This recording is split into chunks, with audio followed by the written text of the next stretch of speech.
fires it. Back in the end zone, it's good!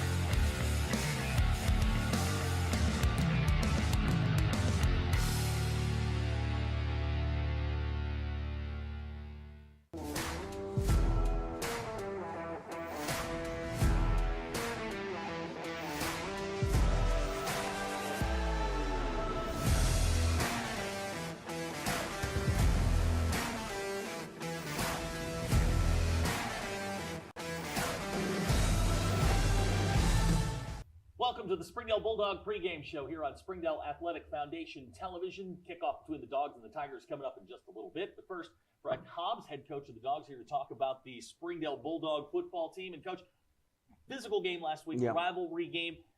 Didn't come out the way we wanted, but we saw some good things. Yeah, we did. I thought when I was talking to the team and watching the game, we didn't start out very good. Offensively, defensively, didn't start out good at all. They jumped on us 14-0. Then they muffed a punt, and we were able to recover from that. We were able to score.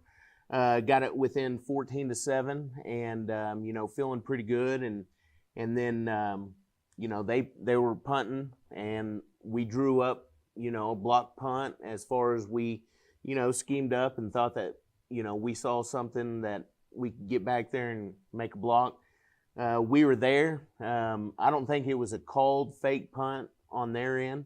I think that we got there, pretty quickly, and their punter, pulled the ball back, made a good play, extended the drive that ended up making it 21-7 with about a minute 20 or so on the clock before half, and then they got the ball and kicked a field goal with what I thought was no time remaining, so we went into half 24-7, but I felt like that punt was a real significant part of the game and kind of a momentum changer. But, and that's what I told our kids, that we need to make sure that, hey, we can't wait until it's 14-0 to, get in the game or to believe that we are in the game. And against a great team, one of the best teams in the state with Fayetteville, you can't put yourself in a hole. But I was pleased with the way our guys competed and how hard they played. Two guys who are starting to make a mark for themselves, not necessarily in the running game, but in the passing game, are Carson Hayter and Khalil Marks. Now, Khalil, position switch for him. He's gone out to wide receiver. Seems to have taken to it. And Carson, I think he's just a phenomenal athlete that's making plays for you on the outside. Yeah, without a doubt. Early on in the season, we were kind of limited with, what we were doing offensively, or didn't really have much of a passing game or vertical threat. Putting our best guys out on the field, in which we feel with Hayter and Khalil, that gives us, another arsenal in our game plan as far as being able to throw the football. And they've shown why, that they can be out there making plays. And Hayter's been doing that for, the previous weeks. And Khalil, he's kind of, and they both are. They can both kind of do a little bit of everything. Play slot, play receiver. Also, Hayter is our backup quarterback, plays quarterback in JV. So they can do a lot of things. But just getting them on the field and giving us a threat, another threat offensively has really been beneficial for us. You and I talk about this almost every week, but you see a new defense every week. Yes. And it seems like the learning curve is shortening a little bit. It seems like you guys are getting more comfortable with what you're seeing and adjusting quicker. Is that accurate? Are we seeing that correctly? Absolutely. And just the communication with the offensive line and the slots and the core, everybody's just more on page, with each other and everything. And I think that's just coming from, getting that experience each and every week, and, that communication that is so important for, everybody to have offensively and defensively. But you can tell our kids are getting a little bit more comfortable in the system, and we're able to expand a little bit more on that. And that's what's so, exciting about the future, is being able to see this thing grow, in which I think we're moving in the right direction. Coach Johnson and I were talking about Michael Dickerson, and this is his third game playing at the defensive end spot, and he started to show up big time, starting to get pressure. It feels like he's getting more comfortable with what he's seeing and doing, and instead of reading what he's doing, he's now reacting. Absolutely. I think that was a huge turning point for Michael and for our defense. It's allowed Michael to, play at his top speed, which is, when he plays hard, when he plays fast. He's a very explosive player. He's doing a great job as far as understanding leverage and using his hands and everything. And plus, he just, another speed on the D-line, has been very good for our defense and for Michael. We're seeing a lot of guys start to pop off, on paper, young guys, Raxon Reshin, Hahn as well. They're always at the bottom of a pile, and then you throw in a guy like Braden Connor, had a nice forced fumble, hat right on the ball, knocks it loose. You guys come up with it, and we're starting to see those young guys maybe get their feet underneath them, get a lot more comfortable. Yeah, and we knew anytime you play some young guys, it's going to take some experience and some reps in order for them to be comfortable, and especially in a varsity setting. It's tough for those sophomores. But I've been very pleased with the way, Raxon and Easton have handled themselves and how they've been playing. And they seem to be getting a little bit better each and every game. And just like you said, they're in on a lot of plays. They are very smart football players. And so the future is bright, not only for those young men, but for the entire Springdale Bulldog team. I want to talk a little bit about one of my favorite players, a guy who doesn't play a ton, but every time I look down on the stat sheet when I'm doing them on Sundays, is making tackles in a surprising fashion, and that's AJ Woods. I know. AJ, now you all got a field goal blocked, but who made the tackle? AJ did. Yes, he did. AJ had 2 tackles on kickoffs as well. I mean, this is a guy that's not just your specialist, but he's a complete football player. He really is, and he is our one of our leading tacklers, especially on special teams each and every week. And what's funny is, he came in and just wanted to, strictly kick, and we said that's 100% fine. Obviously with his speed, athleticism, and tackle capability, you always wonder if he could play another position. And, it just so happens that he was talking about wanting to try out, possibly play defense next year. And so I don't know if that's a possibility. We'll have to talk to his dad about that, but if he's wanting to do that, if his dad's okay, then we're 100% all right with that. He's a lot of fun to watch. Yeah. We're 8 weeks into this. And back in the spring, you installed the new offense. It was a new direction, a new philosophy. Talk to me a little bit about what you've seen growth-wise from this team, because I think we all understood that there were going to be some growing pains with the offense and how you guys were going to start attacking things. But it feels like it's starting to come together a little bit. It is, and and I think it is. Starting at the junior high level with our feeder schools, they're getting a little bit more comfortable. You can see everybody's, starting to understand a little bit more. And, the more comfortable that they are in it, the more explosive it's going to be, and the more fun it's going to be watching and watching this offense and our team grow. And I think that's exactly what we're going to be doing. Yeah, the enthusiasm's still there, and it feels like they're moving in the direction that you're wanting to. Now, you talk to me all the time about the JV, the young guys. You guys are winning at the lower levels, so next year as you move into the the 24 and 25 seasons, this should be plug and play for you guys. Yeah, absolutely, and it's so important that these young guys are starting to learn how to win. And now that, when we face the Bentonville West and, the Rogers teams and everything, we can just say, hey, we've beaten these guys. We've lined up and we've beaten them. We can and we will. And so I think it's very important to have success, especially with that JV group, and they're doing a great job. It's really been enjoyable watching them play. Kickoff is coming up. We'll have another chat with Coach Hobbs. We'll talk about the Bentonville Tigers in just a second. Right after the break, you're watching the Springdale Pregame Show on Springdale Athletic Foundation Television.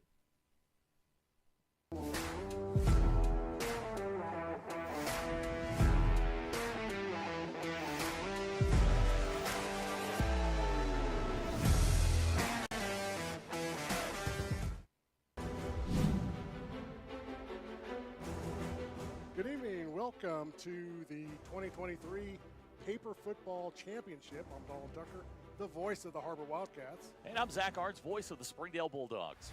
the same game we played when we were in 4th grade. You're playing at 21. Touchdowns are worth 6 points. Extra points worth 1 point. You'll flick to kick off.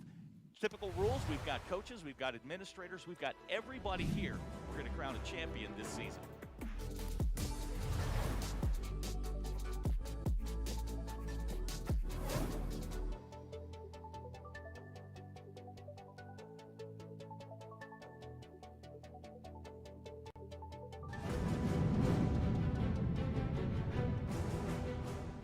Welcome back to 2023 Paper Football Championship.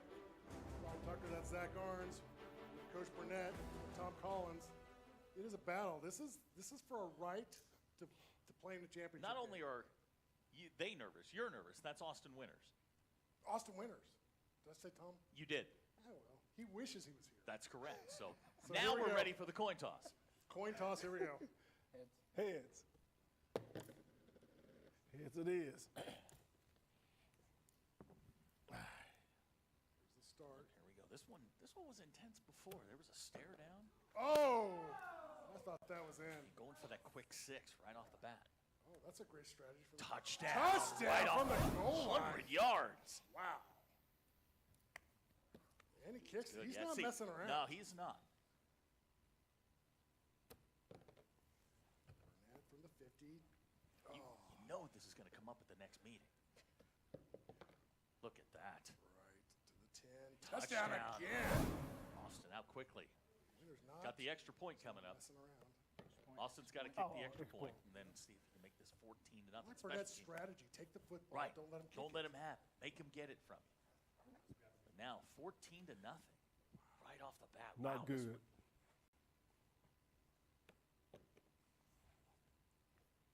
He all shorts it. Inside the 10 now. You can tell the pressure's starting to get to Austin a little bit. Touchdown. Eric Burnett on the comeback trail. Burnett lines it up. Huge extra point.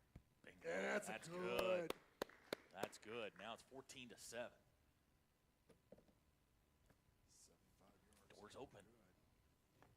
Touchdown. again. Takes advantage of the mistake. Wow.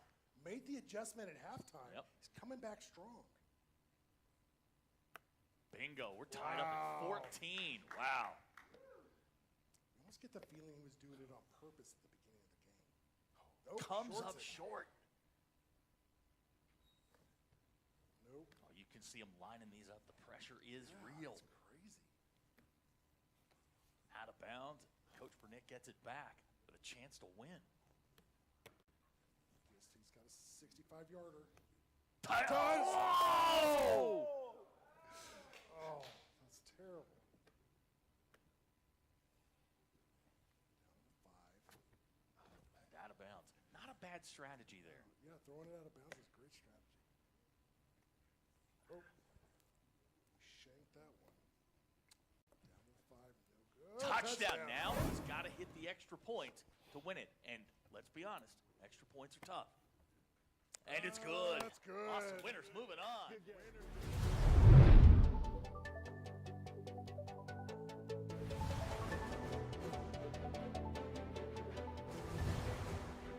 Experience the thrill of victory only on the Springdale Athletic Foundation YouTube channel. Football Friday nights.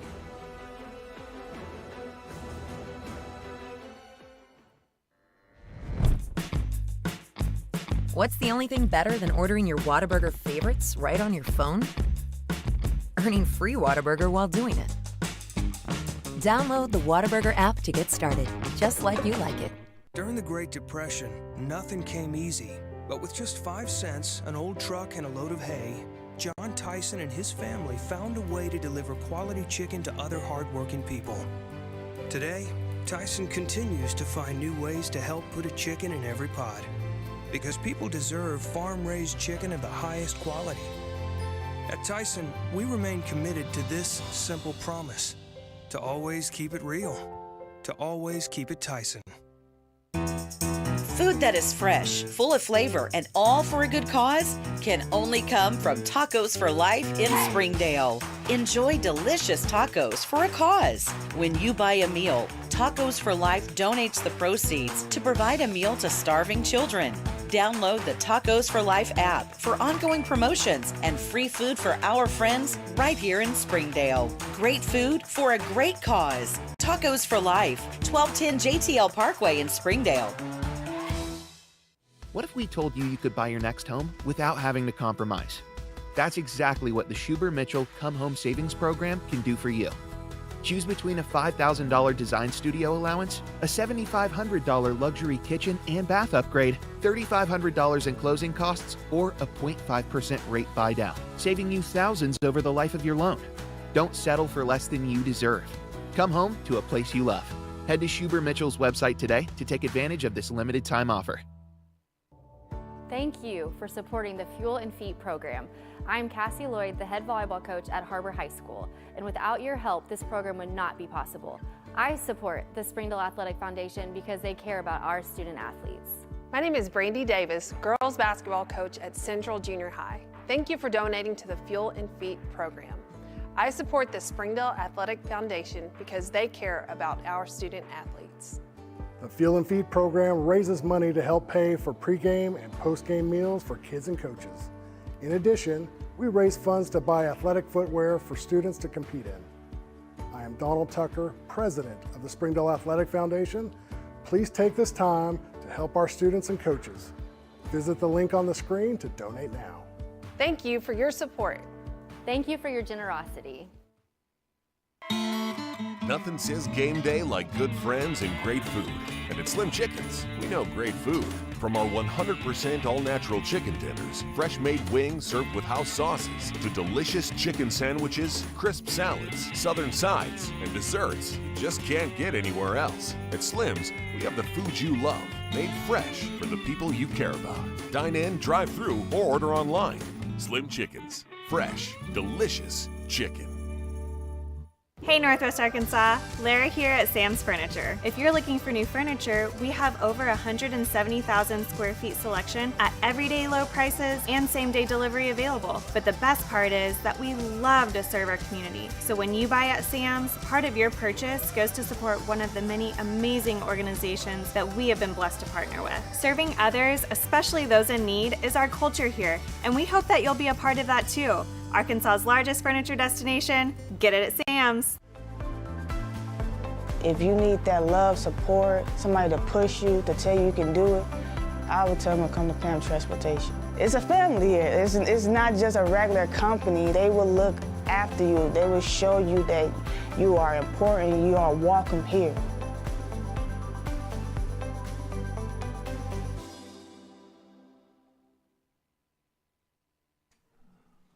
On behalf of Superintendent Dr. Jared Cleveland, Principal Jason Jones, and the staff, the students, and the alumni of Springdale High School, it's my pleasure to welcome you to this presentation of Springdale Athletic Foundation Television. Our pregame show was brought to you by the Springdale Athletic Foundation, Arkansas Children's Hospitals, Core Architects, Engineering Services Incorporated, Ozarks Electric Cooperative, and our friends at Pam Transport. Hi again, everybody. Zach Arns, voice of the Bulldogs, high atop Bentonville's Tiger Stadium for our 7A West contest tonight between the Bentonville Tigers at 5-3 and our Springdale Bulldogs at 2-6. And as always, Coach Robert Johnson is alongside. And Coach, I think the big story tonight is the weather. Yes, it is cold. Definitely. It is a blustery night. If you're looking at the field here and you're looking at that B, there is a steady wind blowing from left to right, and it is misting pretty heavily. And I came out here early, and actually it had stopped and wasn't doing anything. And now, like you said, that wind's blowing across, and that got a nice little mist to it. So it's going to be interesting to kind of see what happens. You know, we always talk about ball security. Springdale didn't turn the football over last week again on the ground, and that's one of those things on a night like tonight, it can really play into it. Definitely going to play into it tonight, and that's going to be ball security is going to be really, really important. Injury is going to be the story of the game. We're going to take a look at the starting lineups. And Springdale is going to be dealing with some injuries tonight as we go forward. Here on the defensive side of the football, I can tell you that Brandon Lauder is out. Julian Arroyos, we are not sure about. Right. So those are two big pieces that Springdale is going to be missing. No kidding. I mean, and you're looking at two guys that are probably the kind of the anchors for that defense. So that's going to be real important. Yeah, there's going to be a lot of changes on that Springdale defense, and we'll talk about that as we go along. As we move over to the offensive side of the ball, changes as well. Caden Asserud is not going to play tonight. And that means we're going to probably see kind of a mixture of Casados and Vonnie Williams is going to play that other slot back spot. Exactly. And anytime in this offense, that it has to mesh, it has to gel. And anytime you put new people in those spots, it changes everything. Maurice Oliveira, right tackle, he is not going to play tonight, so that's another issue that Springdale's going to have to deal with. That could be Matthew Akins. That could be somebody else, the young Conley. Boy, I was going to call him by his dad's name, Stephen. Alex Conley is out as well. So Springdale's going to have to do some shuffling on the offensive line, and that's certainly not where you want to be when you're facing a team like Bentonville. Exactly. Bentonville's going to be where they need to be. They're going to do fundamentally they're going to be sound. So it's going to be important. Yeah, it's going to be an interesting night here, and we're going to be talking about this as we go along. Both teams are coming out of the tunnel. Springdale coming on the far side. There you look at the captains tonight: Landon Hahn, Tristan Skelton, Michael Dickerson, and it's going to be one of those nights. Springdale just needs some things to go well early. Exactly. You're exactly right, Zach. They've got to have some good things go early on. Really, really positive. I think tonight too is going to be a really important offensively just to manage the clock. Yeah, it's going to be and Springdale, the last couple of weeks, you've seen some glimpses. Right. It just hasn't been consistent enough. Springdale was in that game last week. Right. They definitely had their chances in there. And one of the reasons they had that opportunity is because they didn't put the ball on the turf. Right. It's 14-7. They get away with the bust on the punt, and the game sort of turned on that play right there. Exactly. So the captains are at midfield. We're awaiting the coin toss here. Again, a blustery night here in Northwest Arkansas. It is going to get cold here in the next couple of days. The temperature's already dropped since I've been down there earlier today. So I stepped out of the office about 4 o'clock. It was 79 degrees. Right. I stepped back out at 6 o'clock, and it's 58 degrees. Well, and that, like you said, that mist, that damp air makes it a little bit cooler as well. So the referee right now giving some instructions. He flips the coin, and we'll see who wants the football first. For Bentonville, they are going to go with their third-team quarterback, Cole Slepecki. He started the game against Rogers, a 28-21 win last week. Looks like Bentonville has won the toss. And they're going to take the football first. So Springdale's going to send the defense out. And talk me through it here. Springdale going to send the defense out. Well, like I said, you got a couple of new guys on the defensive side. I think with the quarterback, you might see Coach Chick try to put a little pressure on him to kind of see what he can do. However, they do still have some guys that he can get the ball to, with C.J. Brown, who's a huge threat outside at the perimeter area, and then, Gilmore, number 30, does a great job running the football. Yeah, if you don't know anything about C.J. Brown, he's a 3-star committed to Arkansas. He is certainly their bell cow in the passing game. But a couple of guys you got to keep an eye on. Luke Kuhn, who is one of their slot receivers. Carson Pate plays the outside. And then J.J. Spafford. These are 4 wide receivers who've burned Springdale in the past, and these are 4 guys that are pretty dang good at their jobs. Exactly. Like I said, that even though they're starting their third-string quarterback, he's got some guys that if he can just get it to them, that they can make some things happen. So we're going to see some new faces on Springdale's defense. And, I was talking with Coach Hobbs this week, and, the JVs are coming along. Right. You guys had a big win last night against the Bentonville team, your George Wranglers. And, the future is bright here, but, the present is you got to get some guys healthy. You got to get them healthy. And that's been kind of an Achilles heel for us is the attrition throughout the season because the numbers that we have are not where they need to be yet. That plays into it. And when you change one – in this offense or defense, it just changes the whole aspect of it. Yeah, it's going to be an interesting night here. Bentonville 5-3 on the year. Their only loss in conference is to Fayetteville. Right. And Fayetteville handled them pretty good, but that was the night that their starting quarterback that Carter was the night Nye their went quarterback out. went out. Carter and Nye actually, I think they were ahead, weren't they? They were.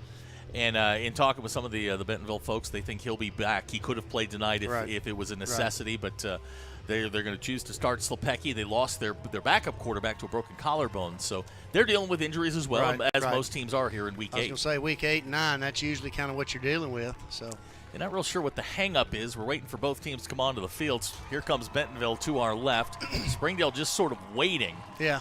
And it's the kind Tigers. of a chess match there. Yeah, a little bit, a little stare down here Yeah. as we get ready to start. Again, Springdale is going to kick off. Bentonville will get the football. Again, wind blowing left to right on your screen as the Dogs come onto the field. It's cold, misty night, and I think Coach Chick's probably comfortable sending the defense out, try to jar one loose. I think so too. And the thing is too, with them kicking, they're going to kick with the wind, which is going to put the Bentonville offense throwing the ball against the wind with the mist. So that'll play into it as well.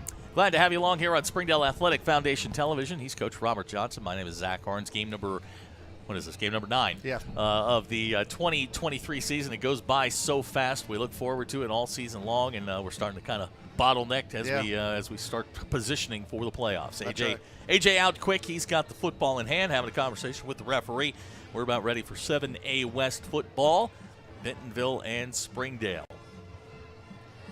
This Bentonville Tiger bunch, not as physical, not as dynamic as maybe they've been in the past. Not as big up front. Not as big up front. Normally they have those bigger linemen, and not that they're not big, but they just don't have them like they've been in the past, like you said. And and it's a natural thing as you get two high schools in a town. Right. Bentonville sort of comes back to the pack a little bit. That's and right. Still a very good football team, still a very dangerous football team. Very fundamentally sound. They do a good job with them. Back deep for Bentonville, number 2, C.J. Brown. He's in the middle of that triangle that's back there.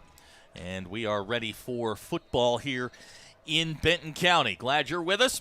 A.J. Woods will get set up, and we are about ready to get ourselves underway.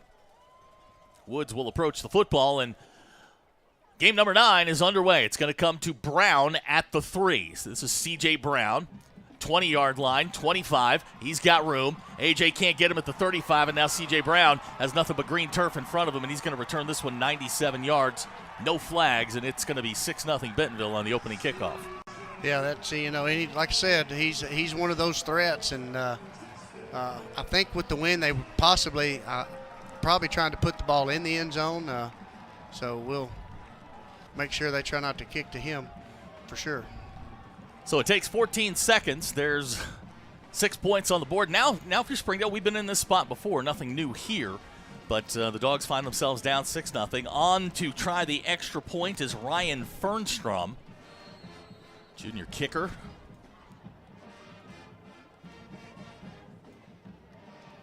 Kicks on the way, and it's good. So with 11:46 to go here in the first quarter, our score, Bentonville 7, Springdale nothing. We'll be right back. You're watching the Springdale Bulldogs on Springdale Athletic Foundation Television.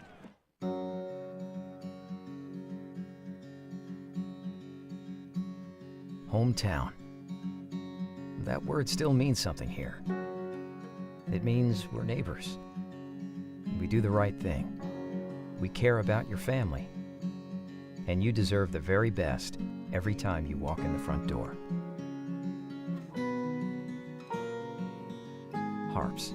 Hometown fresh. 11:46 to go here in the first quarter, and if you're a Razorback fan, that's pretty exciting. You get to get a look at C.J. Brown for the first time. If you're a Springdale fan, not exactly so exciting. Yeah, not Don't kick it to him. Yep, Nico Martinovich is in to kick for Bentonville. Springdale's going to send back. Looks like Vonnie Williams, Khalil Marks, and Noel Howard going to go back deep for the Dogs. So Springdale's going to get the football for the first time, and they try an onside kick here, and they're offsides. Yeah, so. they were offsides. Tried that quick little onside. Well, and they always do. They even do it in junior high where they run up and kick. Look like they're going to kick and come back, and then they come right back and kick it, but they were offside. So they'll re-kick at this point. They'll back them up 5, which I'd never. It seems like we could decline it and take the ball wherever, right there. But you'd think, but they will back them up. It's dead ball, so it's considered. So they'll back them up to the 35-yard line, and now Springdale's got to pay attention. That's right. As Fernstrom comes in now, I think the Martinovich thing should have been a tip-off, but Fernstrom comes in as the kicker, and again back deep, Howard, Williams, and Khalil Marks. Fernstrom will approach the football, and he'll kick it deep. Vonnie going to take it at the 8. Here's Vonnie Williams, 20-yard line, and he's going to be taken down at the 23, a 15-yard return, and that's where Springdale will start with the football.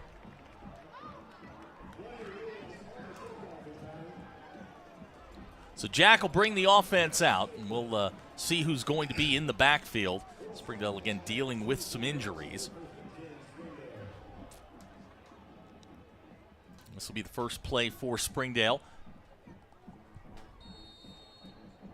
Going to line up in the I formation. Khalil is the deep back. Noel Howard, Carson Hayter are your wide receivers. Pounders will go under center. Lodgkit is the up back.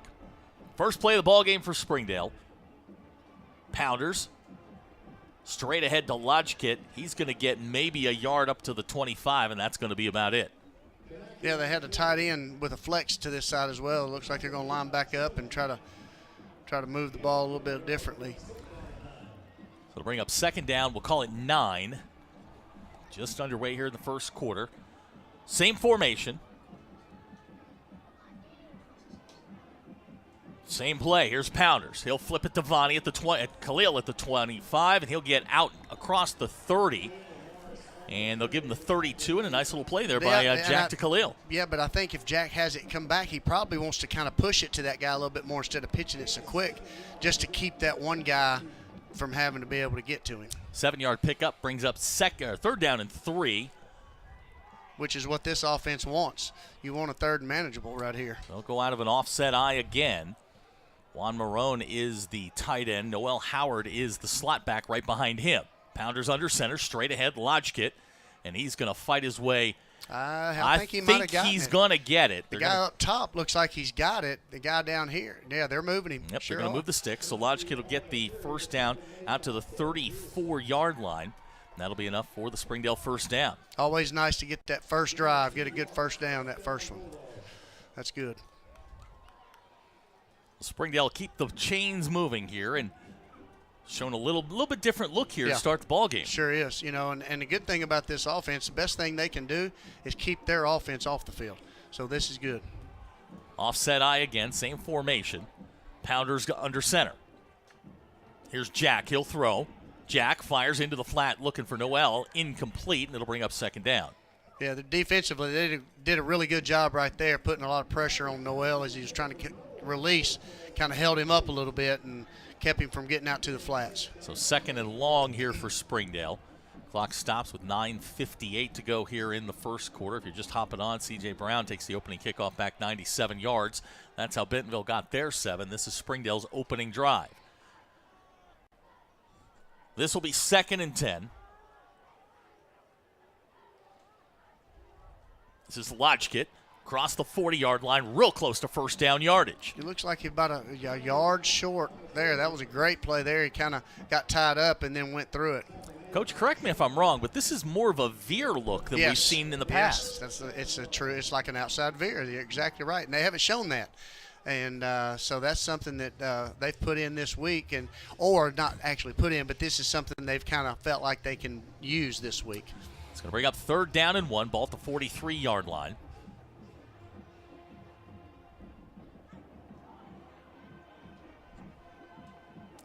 Straight ahead comes Lodgkit, first down at the 45-yard line. Nice little misdirection, yeah. Sure was. So this is a lot different than I think Bentonville expected, certainly different than we expected. Yes. And Springdale moves the chains again. Well, it's going to make them to make an adjustment on the defensive side.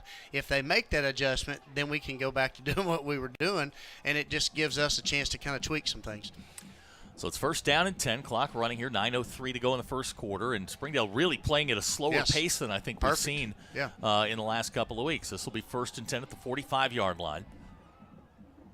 Here's Jack straight ahead to Lodgkit, and he's going to get maybe 3 up near midfield. Yep. Anytime on that first down right there you can get 2 or 3 hard yards, that's great because it gives it, 1, it's positive yards, 2, it keeps the clock moving, 3, it keeps their offense off the field. We'll bring up second and 7. Lodgkit's carried it 5 times here in the first, I guess it'd be 7 plays.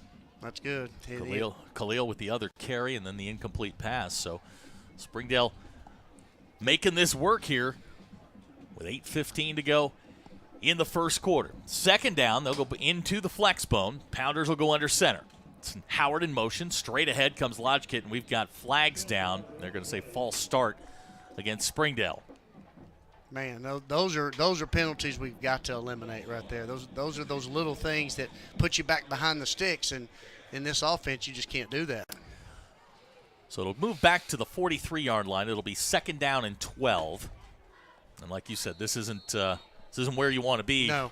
Running against this defense. Well, I think in this offense too, you get that guy going in motion, and you get that other slot. They get to kind of leaning, going, and it kind of draws the attention of that official. So 2nd down, 12. Springdale go out of the flex bone. Lodge gets straight ahead, nothing there. It's going to bring up 3rd down and long. Middle with that Bentonville defense makes the stop. And now Springdale way behind the chains, yes. And this is difficult for this offense. And it just takes that one penalty. We were second down after that 3-yard on 1st down, and then you back them up 5, and now we're back to 3rd and long. Braden Connor checks in for Springdale at the wide receiver spot. Springdale going to get a little bigger on the outside here. Line to makes the Bentonville 45. And this may be, if you can get half of it, this may be a situation where you go for it right here. Yeah, maybe. Depending on where the ball gets. It's Howard in motion. Ooh, there it is. There it is. They're going to get the 5 yards back. Yeah, sure are. Defensive end on the top side of the screen. It's called for the offside. So Springdale gets the 5 yards back, and now a little bit more manageable. Yeah, and those are things too that defensively you didn't see out of the Bentonville teams. Why is the clock stopped? I'm not sure. I just noticed that. The clock is stopped with 7:35 to go. Wow. Yeah, I just noticed it. There he goes. He's winding it now. I don't know why. This will be 3rd down. We'll call it 7. Pounders under center. Jack, straight drop. Now he's going to try and run. Nowhere to go, and now he's going to be flushed to the right. Jack's going to get up to about midfield, and it's going to bring up a 4th down. It's going to be about 1.5 yard pickup, and now you're looking at 4th down and 5. 5, yeah.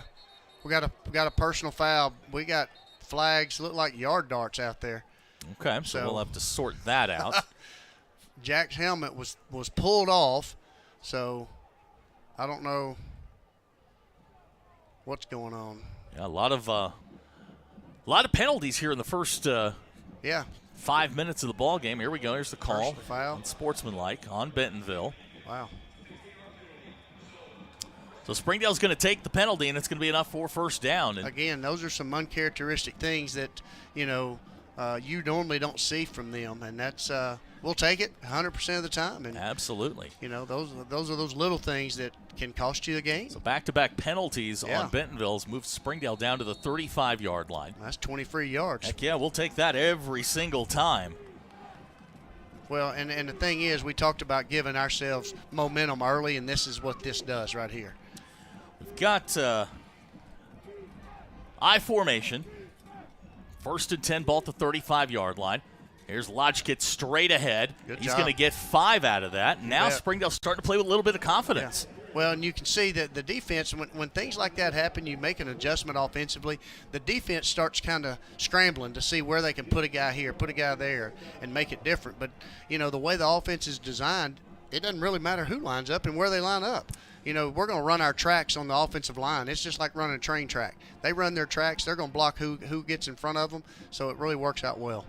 So it's 2nd down and 5. Springdale with the ball at the Bentonville 30-yard line. Gabe Horner has checked in for Springdale. There's Lodgkit straight ahead. Not much there, and it's going to bring up 3rd down. Yeah, that was Lodgkin. The fullback probably would have been there a little bit quicker, would have helped. So him getting there slow, that guy was kind of waiting on him. Should have been a little bit quicker, and that would have helped a lot there. So to bring up 3rd down and 5, and I feel like inside the 30, this is two down territory for Without Springdale. Question. And if he gets inside maybe the 25, maybe a field goal with the wind.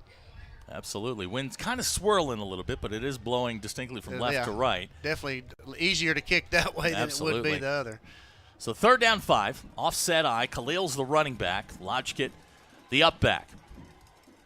Here's Jack. Pitches to Khalil. He's across the 30-yard line. Breaks a tackle. Great 1st down, Springdale. Move. Great little move right there by Khalil. Just enough wiggle he's got, and I think he had it ready to go. He got the ball early enough that he was confident and he knew what he was going to do with it. You're going to put it down at the 23. That's enough for the Springdale 1st down. 7-yard pickup. Dogs move the chains again here with 5:10 to go in the first quarter. And that's that outside veer look that you were talking about earlier. You know, it's just a different look that gives them. It's a little bit longer. You know, so it's they're having to make some adjustments, and you can kind of see the defense kind of looking and talking to each other. So first down 10. Change in formation. Here's Pounders, and he's going to be ripped down, and he's going to stay on his feet, boy, but he's going to wind up losing 6, maybe 7 yards. Looks like they're going to put him down to 31. Yeah, that was one of those backside linebackers. Looked like he kind of came through the backside there on that. I couldn't see exactly what gap he came through, but I think that's where he came from. So it's a 7-yard loss back to the 30, and that's the one thing in this offense that you certainly don't want to see. Yeah, it's tough when you get behind the sticks because you can't force things. So second down, 17. Clock moving, 4:12, very rapidly moving first quarter. Yeah. Springdale's had the football the entire quarter. This is what you want out of the offense is you want us on the field running the clock. Mm-hmm. Khalil's the deep back. Lodgkit the up back. Bentonville showing blitz, and here they come. Here's Jack. Pitches to Khalil. Khalil on the outside, 25-yard line, 20, 15. Pushed out of bounds at the 12-yard line. He's going to be a little bit short. He might be right. Boy, he might be. It's going to be close. They're going to give him the first down. They sure did. Great run there by Khalil Marks, and now Springdale's got it 1st and 10. Great job by Khalil just to kind of give a little stop-and-go move right there. It kind of gave him a chance to get about 4 or 5 extra yards. That's that Walter Payton dead leg. 17-yard. That was good. 17-yard pickup. Sorry, I had to do the math there. Enough for the first down, and now Springdale knocking on the door of 1st and goal. Well, and it's like you said, it's keeping them frustrated on defense, and it's keeping the offense on the field. This drive so far, 14 plays, 64 yards. Springdale looking to finish it off. Jack goes under center. Here they come straight ahead. It's Lodgkit. He'll get maybe a yard. I couldn't tell if he got tripped up or if he just kind of – I don't know if the penetration trying to trip him up there. I couldn't see from my angle. They're going to say no gain on the play, and it'll be second down. But I think if you're Springdale at this point, I mean, you've held on to the football for nearly 11 minutes. Yeah, I was going to say, they had the ball. We got it, at 11:46? 11:46, and there's 3:25 to go here in the first quarter. Springdale looking to finish this off. Second down and 10.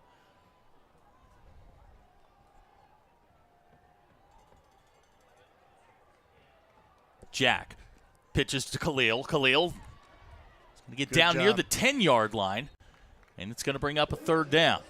It does. That was a really good job by Khalil. I thought as a running back, when he got the ball, there's 2 guys there. He hesitates and then just plants his foot and goes north and south. And that's a really good job for a young running back to be able to do that. Good job.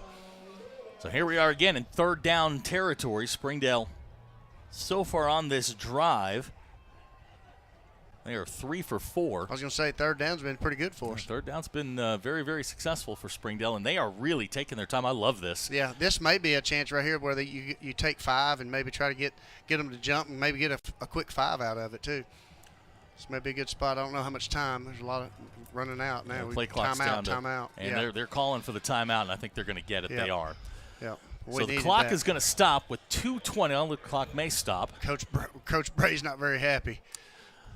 So we're going to take a quick timeout. 2:14 to go in the first quarter. 7-0 our score. You're watching the Springdale Bulldogs on Springdale Athletic Foundation Television.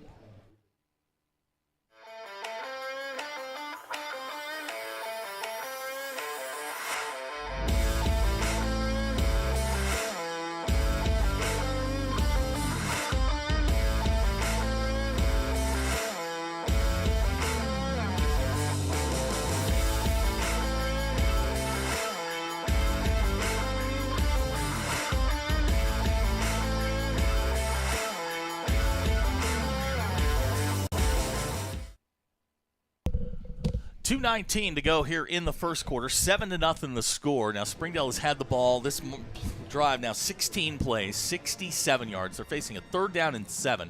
They put 2:19 back on the clock. And, I think all things considered, if you end this drive with points, you got to feel pretty good. Without question. This has probably been one of the better drives of the season, I would think. Just because, one, they've run the clock. They're doing it against a team that's very developed, very well coached, and they're just doing a good job. Springdale going with an unbalanced line to the left side. Yeah. They've got Terrence West out at the tight end spot. This is 3rd down and 7. Pounders to throw. Protection's good. Looking for Noel. That pass is going to go incomplete, and it's going to bring up 4th down and 7. And it's decision time here for Coach Hobbs. Yeah, I think he's probably going to send out the kicking unit right here. Yeah. Yep, here comes A.J. Woods. Like I said, you get points out of it, whether it's 3 points or not. You're putting points on the board, and that's what you want to do right here. You're going to put the ball down at the 17-yard line, so this will be a 27-yard attempt. His long on the season is 24. And this to bring Springdale to within 4. Jack's the holder. Snap's good. Kicks on the way. And it's good. So with 2:15 to go here in the first quarter, our new score, Bentonville 7, Springdale 3. Coach and I will be right back. You're watching the Springdale Bulldogs on Springdale Athletic Foundation Television. Joe and Larry here with Sam's Furniture. We just wanted to thank you for your business and to let you know that your purchase helps serve so many people.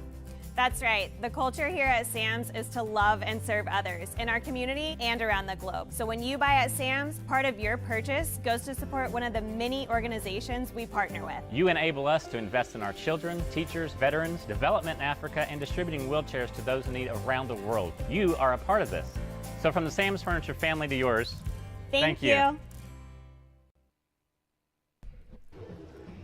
The Springdale scoring drive, 18 plays, 67 yards. It ends with a 27-yard A.J. Woods field goal, and the guys in white got to be feeling pretty good about that. Definitely. Considering some adjustments we've had to make on the offensive side, I feel really good. I thought the offense did a good job. They made the adjustments. They went to a little different look, and it paid off for us. A.J. kicks it off. This one's going to be much shorter. It's going to be taken at the 15-yard line. Ball's on the ground. Springdale down quickly, and now going to be dragged down at the 21-yard line, and Springdale now with a lot of life here. Yeah, much better kick there. It gave us a chance at that point.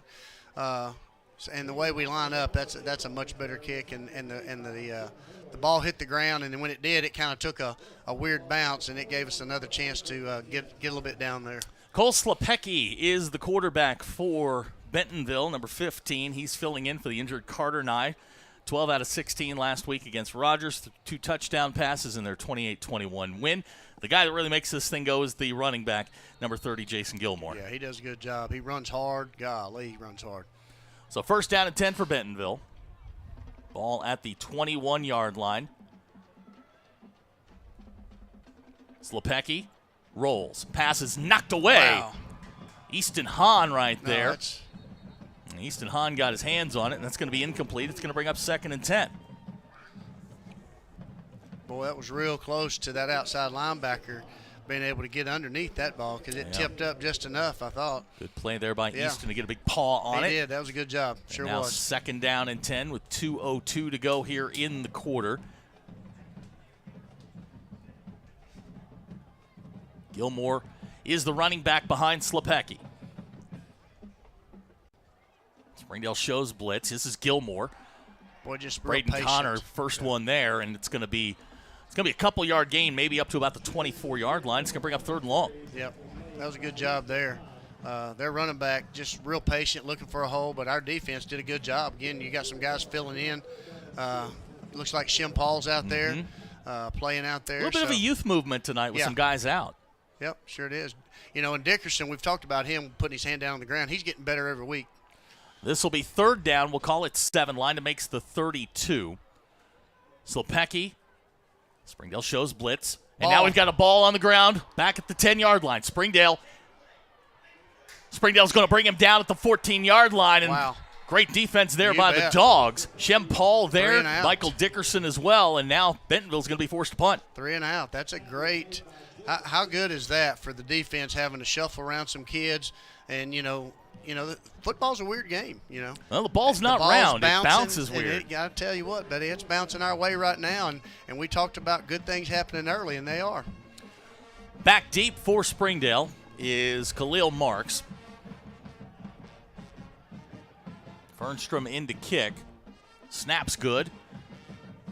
Kicks on the way. It's high and it's short. Khalil calls for the fair catch at the 47, and With 42 seconds to go here in the first quarter, Springdale couldn't have asked for any more. Inside the 50, you bet. That's a great job. Great fair catch by Khalil. Great job by the defense right there.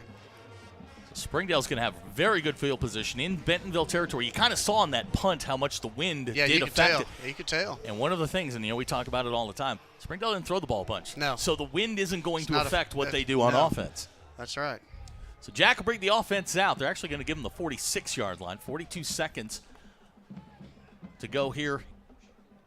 Bentonville slow to get set up, and this is Lodgkit straight ahead. Yep. Springdale caught a Bentonville team sure that's did. usually very disciplined, They kind sure. of off balance. Like I said, they've done some things uncharacteristically tonight that they normally don't do.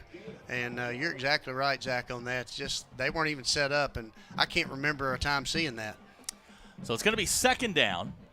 Lodgkit got it down to the 41-yard line. Yeah. You got good, strong 5 yards out of that. We'll take it. I think they may be taking the quarter here. Yeah, I think they're going to. And Springdale got to be feeling great about where they are. Without question. Jack and the offense, they've done a great job. Coach Bray's done a good job. They've made an adjustment, kind of like you said, the outside veer there. So that's been really good. Offset eye, too. That is the end of the first quarter. Our score, Bentonville 7, Springdale 3. We'll be right back. You're watching the Springdale Bulldogs on Springdale Athletic Foundation Television. Arkansans appreciate community. We work and raise families, care for our neighbors, and come together in good times and bad. At First Security, that local strength is what we love best about our home state. There is commitment here, and heart, and hope. Thank you to everyone who is standing together, learning from one another, and making Arkansas a place we all love to call home. We're proud to be your community bank. We start the second quarter, 7-3 our score. Springdale's got the football at the 41-yard line. It'll be second down, and we'll call it 5. Right at 5, yeah. Right at 5 yards. And like we were saying, 18 plays, 19 plays for Springdale, 3 for Bentonville. They had the one lightning strike on the kick return. Other than that, Springdale's been lights out. You bet, and that's good. Let's keep it that way. Jack will bring the offense out. And again, Bentonville's hasn't this is a new look for Springdale. The veer, the eye. That's right. This is a new look. It's different. They haven't seen that on film. And, if you don't get a chance to work on it, it's hard enough to work on it in practice and try to simulate it. But when you haven't seen something in practice and have to come out here and make that adjustment, it makes it difficult. So second down, ball at the 41-yard line. Jack will go under center. Offset eye set. Here comes Lodgkit straight ahead, and he's going to get a couple down to about the 38-yard line. Good play there on second down. It's going to bring up a 3rd and short. Yep, and that's what this offense is designed to do. We got the good 5 the first yard. Then we got 2 right here, so we're right at 3rd and 3. That's exactly kind of what we want in this offense. I think if Jack pulls at that time, and that's probably what you're going to look at right here and see. 3rd down, 3 yards to go. Ball at the 39. Pounders will go under center. Khalil's the running back. Here's Lodgkit straight ahead. He's not going to get much, and it's going to bring up 4th down, and again, decision time. Yeah, I think right there, Jack, if Jack has if he has another chance to do that, I think he probably would rather have pulled that one on his read there. It just kind of happened so quick, but it's like in this offense, when in doubt, give it, and you're still okay. Offense is going to stay on the field. Khalil will be the deep back. Lodgkit the up back. Pounders under center. It's Howard in motion. There it is. Oh, boy, I thought he went across. Play clock is at 5. Here's Jack. He'll turn it up, and he's got the first down at the 36-yard line. First down, Springdale. Good job. Good job. They've got this Bentonville defense on roller skates right now. They are really not trusting what they're seeing. Just the little adjustment there, Carson bumping out just a little bit, it made just enough to kind of think, hey, they might throw, just a little tweak here and there, and that's been a good job. So it'll be 1st and 10, ball at the 36-yard line. Pounders will go under center. They have not changed formation. No, now they're in that flex look, and Carson's moved in a little bit tighter. Here's Pounders. Hansel Lodgkit straight ahead. He'll pick up about 3, maybe 4 down to the 33-yard line, and they just keep hammering away. Well, you know, when they get in certain formations, then it becomes a numbers game, and they're just looking to see, are they inside or are they outside? How many numbers are outside? How many numbers are inside? And then it becomes a game where Jack can just read it, and, you know, if he makes the right read, it's a good play. Springdale go into the flex bone here on 2nd down and 7. Lodge get the fullback. Khalil, Noel are the running backs. That's Khalil in motion. Here comes Lodgkit straight ahead down near the 30-yard line. Good little midline action right there, right up the gut. And Lodgkit kind of cut it back to the weak side A gap that time. So it's going to be 3rd down. The line to make is the 26, so we'll call it 4.5. Unless there's a big loss play here on this. You're thinking 2 downs for sure. Yes, without question right here. You're at the 30. You know, the kickers probably needs to be inside the 25 with the wind kind of going the way it's going, so definitely 2 downs. It's Marks in motion. Jack turns up. He's going to get 2, so he'll get halfway there, and it's going to bring up a 4th down. I think it gives you a chance here. You know, you got the 2 there that you needed, and that was that's a designed quarterback, you know, ISO is what that is. And so that was a good play there by Jack, and he's kind of a shoestring away from kind of spinning out of that. So it's 4th down and 2. Ball at the 28-yard line. Clock running here in the first half. 8:40 to go in the half. Springdale has had the football for all but 3 plays of this. Yeah, unbelievable. This, the biggest play of the ball game so far, 4th down and 2 to continue the drive. Yeah. Pounders under center. Up top, definitely. Jack pitches, and Khalil's not going to get there. They're going to stop him at the 33-yard line. And the Springdale drive is going to come away with no points, and now you're going to hand the ball back to Bentonville. Yep. It's going to be a 5-yard loss, and they'll turn the football over, and now you're going to hand it back to Bentonville with good field position, but you've got to be feeling good about the way the defense is playing. The first time they went out there, they went 3 and out, and just a matter of the defense going back out with the same tempo, the same, you know, momentum, and go play football. Slepacki comes out. He'll have Gilmore behind him. C.J. Brown, Spafford, and Luke Kuhn are the wide receivers. Karsten Pate is your tight end. This will be 1st and 10, ball at the 32-yard line. Another high snap. Slepacki now on the run. Springdale's got him behind the line of scrimmage back at the 27. Wow, great job right there. Was that Simpson coming through making that? First one through was Simpson. I think so. That's going to be a 6-yard loss, and now to put Bentonville behind the sticks at 2nd and 16. Well, now, you know, you change the quarterbacks, and the snaps different. The cadence is different.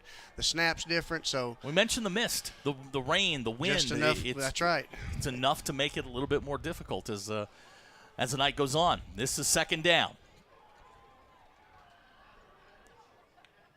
Slepacki in the pistol. He'll fake to Gilmore. Plenty of time. Ball is incomplete. Raxon Reshin, Tristan Skelton on the coverage, looking for that's number 12 there, Karsten Pate. I think he missed his guy too. Yeah, they had a guy that looked like running down the middle of the field, and he just missed him. So now 3rd down. The line to make is the 42-yard line. Clock stopped with 7:33 to go here in the first quarter. And you know, every play like that, Springdale gains a little bit of confidence. A little bit more momentum. That's exactly right. 5 wide receiver set now for Bentonville. Shempal showing blitz. He'll back out of it. Got 4 on the play clock. Slepacki. Under pressure, Jacobs got him in the backfield, passes away. That should be illegal touching. It's got to be either an illegal touching or a grounding. Yeah, 74 was the first one to touch it. I think they're going to talk about it. The lineman touched it. Yeah. Whether it was tipped or not, it was a lineman that touched it. It's got to be illegal touching. That's what Coach Hobbs is asking, saying, you know, they're saying it's tipped, but it's a lineman that touched it. Yeah, I think they're going to have the discussion here. Coach Hobbs is irate. Yeah, they got to hold up. They're going to hold up because they got to talk about that, because that does take it back. If it is illegal touching, it's going to take it back, and they'll have to punt it even further back. Yeah, it's either illegal touching or grounding. I mean, one or the other. He just kind of turned and slung it. Springdale has gotten good pressure. Yeah, sure have. They've dominated the line of scrimmage. And, you're not going to get these kinds of things all night. You got to start taking care of business. You're taking advantage of exactly. it. Here it is. Yeah, they're going to call it. I think so. Yep. Illegal touching. That's right. And that's the right call.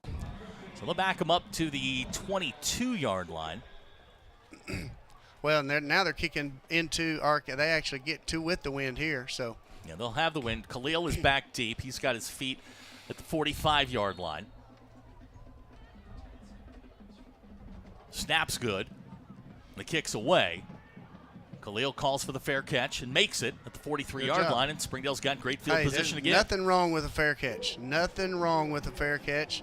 It keeps us from the ball hitting the ground and losing yardage. So, hey, we'll take that all day long.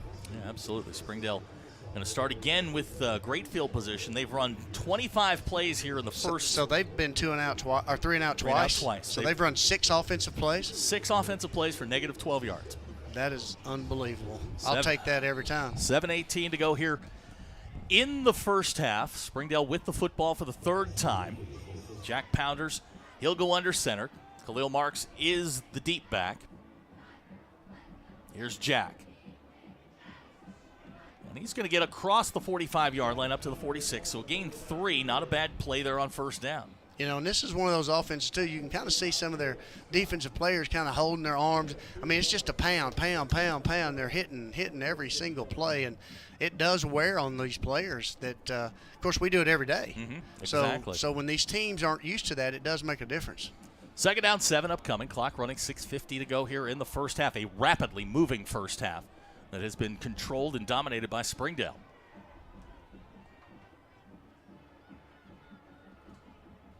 Here's Lodgkit. Good little trap action there by Lodgkit. I think he lost the ball. Lodgkit loses control of the football, and it looks like Bentonville has it, and they do. Trying to get extra yardage, and when he did, they pulled it right out of there. So Bentonville's going to have great field position here at the 50-yard line. Not sure. I know Lodgkin had it. I'm not sure which one of theirs.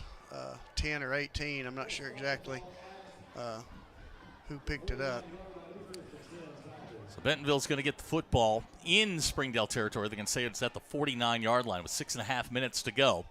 And now, if you're Springdale, hey, you got to send your defense out here. You've played well to this point. You got to get another 3 and out. That's right. You just got to play defense. Don't change what you're doing. Continue to work on what you're doing. They're going to, force them to make the play.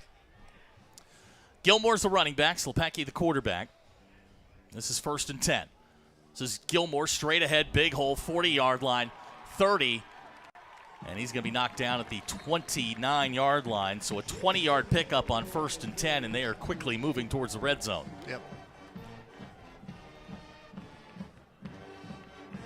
Tempo right here. This is usually a formation where they try to screen and go. And he's got him. He's got Spafford wide open in the end zone, touchdown Bentonville. So 2 plays, 49 yards, and they put 6 points on the board. That's that bunch formation that they put out there. And looks like we got another penalty on them for celebration in the end zone, I believe. Again, which is kind of uncharacteristic. I don't see the Bentonville teams doing that in the past, Zach. And correct me if I'm wrong, but that's not very typical of their teams. This is not a vintage Bentonville team. This team's young, really, really young at some spots. And, that's just youth right there. If we wait for the call, here it is, unsportsmanlike against Bentonville. That'll be assessed on the kickoff. That's going back to the play, though. That bunch set gives them a chance because they'll run the screen, and then they fake the screen and go, and that's where they hit him down the sideline right there. So Fernstrom on to try the extra point. Kicks on the way, and it's good. So our new score with 6:10 to go in the half. Bentonville 14, Springdale 3. We'll be right back. You're watching the Springdale Bulldogs on Springdale Athletic Foundation Television. Ozarks Go from Ozarks Electric Cooperative is leading the fiber revolution, connecting the divide with high-speed broadband access to close that gap. From cloud to cloud, post to post, from downtown to way out of town, to connect our customers to a world of blazing speed and access to absolutely everywhere. It's our customers connected.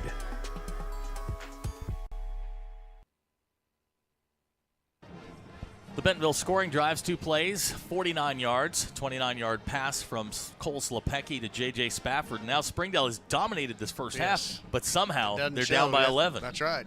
You know, and it's unfortunate. You know, you're carrying the ball, you're moving the ball, you turn the ball over, and the next thing you know, they're up again. Yep, we've talked about it. Springdale minus now 14 in the turnover margin this season, and that's just one of those things. And it shows on the scoreboard, unfortunately, and those are things that we've got to get those corrected. And you saw what happened when we did. When we keep the ball like we do, we give ourselves opportunities to stay in the game. So the 15-yard penalty places it at the 25-yard line. Fernstrom, it's into it. It's going to come near side. Vonnie's going to catch it at the 25. This is Vonnie Williams, and he's going to be met at just past the 30-yard line. And Springdale's going to start really with their worst field position of the night. Yeah, inside. Back at the 32-yard line. Yep.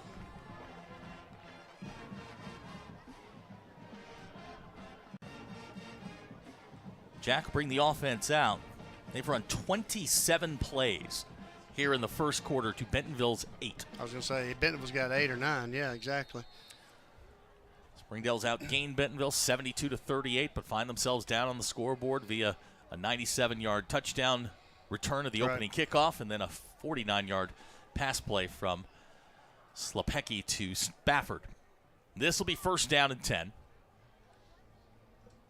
Here's Jack, and he's going to be dragged down at about the 35-yard line. We'll give him 3 on that. It's going to bring up second down. Yeah, it was a good job there. Run by Jack, and Farrow making the tackle on that. Clock running, 5:45 to go here in the half. A touchdown here would do wonders. Be great, yeah. Going Springdale into does half, get the football first. I was going to say they get the ball. That's what you're middle talking eights. about. Those middles. You know, 2 for 1 there. Second down. Pounders goes under center. It's Marks in motion. Lodge gets straight ahead. And he's going to get out to about the 37-yard line. It's going to bring up third down. Yeah. Boy, that time he just gets his feet up just a little bit more. That's a big-time play there by Lodgkin. It's going to bring up third down and short. The line to make is going to be the 42. Ball's going to be placed just shy of the 38-yard line.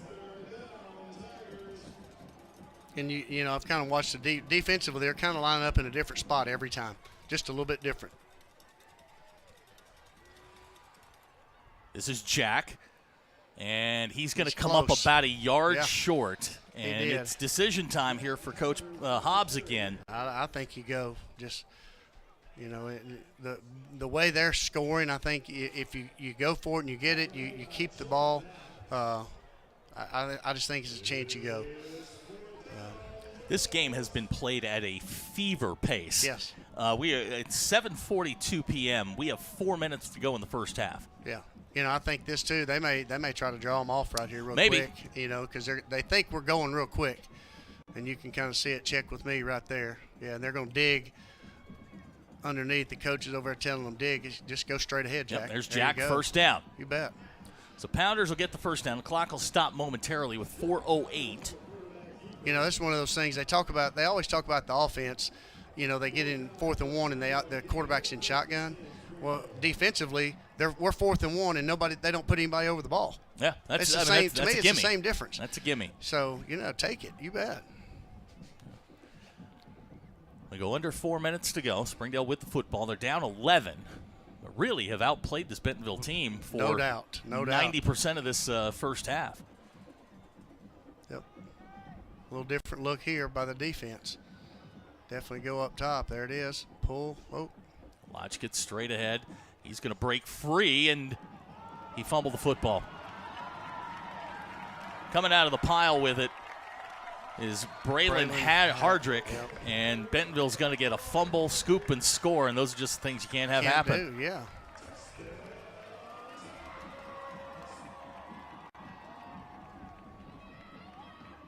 Boy, those are plays that you just can't have happen. Cannot. You just can't have happen, and I don't know what to say. I hate it for our kids, but we got to be able to execute and hold on to the football.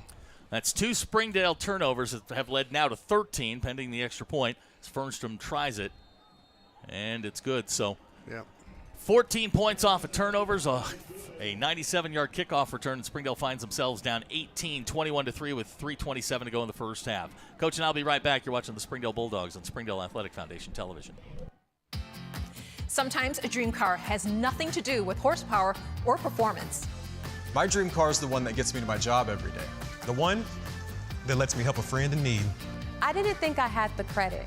My credit score wasn't that good. But Car-Mart believed in me. They believed in me. My dream car, a 2016 Nissan Sentra. What's yours? America's Car-Mart. You keep the dream, and we'll keep you on the road. 43-yard fumble return by Byron Hardrick gives Bentonville a 21-3 lead, and it's self-inflicted, Coach. Yeah, exactly. You know, we talked about that kind of in the break. We can't do those kind of things because, you know, offensively, we're doing a great job. I mean, we've done exactly what we needed to do. We're running the clock. We're putting plays on the field. We're keeping them off the field, and we give them a defensive score. So Fernstrom will kick it off. This one sailing back towards the end zone, and will go in for a touchback. And with 3:27 to go, Springdale's going to start with the football at the 20-yard line, and it just feels like missed opportunities. Exactly, and those are things that, unfortunately, they tend to – our kids kind of see that, and when they do, it changes the momentum back the other way. If you had told me when we kicked this thing off with 3:27 to go in the half, Bentonville would have 38 yards and 7 offensive points, I'd have taken that all day long. Well, I was going to say, they've only scored 7 on the offensive side. Yep. They've got a special team score, they got an offensive score, and they got a defensive score. Yeah. So Jack will bring the offense out. Springdale needs some points here on this drive. Now, they do get the ball to start the second half, so if you can end this thing with some points, definitely, you'll have an opportunity. Yep. Springdale sends the offense out. Khalil Marks is the deep back. Lachkit Kanagaki's the up back. Here's Jack. Pounders, 25-yard line. He's going to get about 7 on first down. Good strong play there by Jack. Yeah, now we gotta move. We gotta have a little bit of sense of urgency here. Even though, you know, we want to run the clock, but with 3 minutes in our offense, we got to have a little bit of urgency right here. So it'll be 2nd down and 3. Boy, Bentonville's playing this tight. There are 11 guys within 8 yards of the ball. They're close, yeah. Pounders goes under center. Here's Kanagaki. And he's not going to get much. I think he's going to lose a yard. That's going to bring up 3rd down. They came through there. They blitzed the linebacker through some gaps right there, and they hit Lachkin pretty quick. It's going to be 3rd down and 4. Ball at the 26-yard line. 2:33 to go in the half. You know, it's not been an issue with Springdale being out-physicaled. No. Anything like that. It's just, 2 turnovers and a special teams issue. And, I mean, that's right. Yeah, I mean, You're Springdale's exactly right. Springdale's just standing toe-to-toe with them. Exactly. You know, like you said, they've just hit it at all phases of the game right now. And, 3rd down and 4 upcoming. Pounders under center. Here's Jack. He pitches outside to Khalil. And he's going to get maybe a yard on that. It's going to bring up 4th down. Yep. Now, the wind has picked up significantly, so Springdale's going to punt the football, and AJ is going to be going into a pretty strong wind. Bentonville must have called, yeah. Yep. Bentonville's going to call a timeout. We'll take it with them. 2:02 to go in the half. Springdale down 21-3. We'll be right back. You're watching the Springdale Bulldogs on Springdale Athletic Foundation Television. Goodbye, paperwork. Hello, convenience. Farewell, waiting. Hello, personal service. Catch you later, dreaming. Hello, planning. Buy your dream home. Connect with a personal banker and easily schedule an appointment with digital tools from Arvest Bank. Goodbye limits, hello possibilities. 2:02 to go in the first half. Springdale now facing a 4th down and 4. A.J. Woods and the punt team coming out. A.J. averaging 29.1 yards per kick. His long this season, 44 yards. Dropping back deep for Bentonville. It's J.J. Spafford. He caught the touchdown pass on Bentonville's last offensive drive. Need A.J. to get off a boomer here. Yes, we need the field to flip a little bit.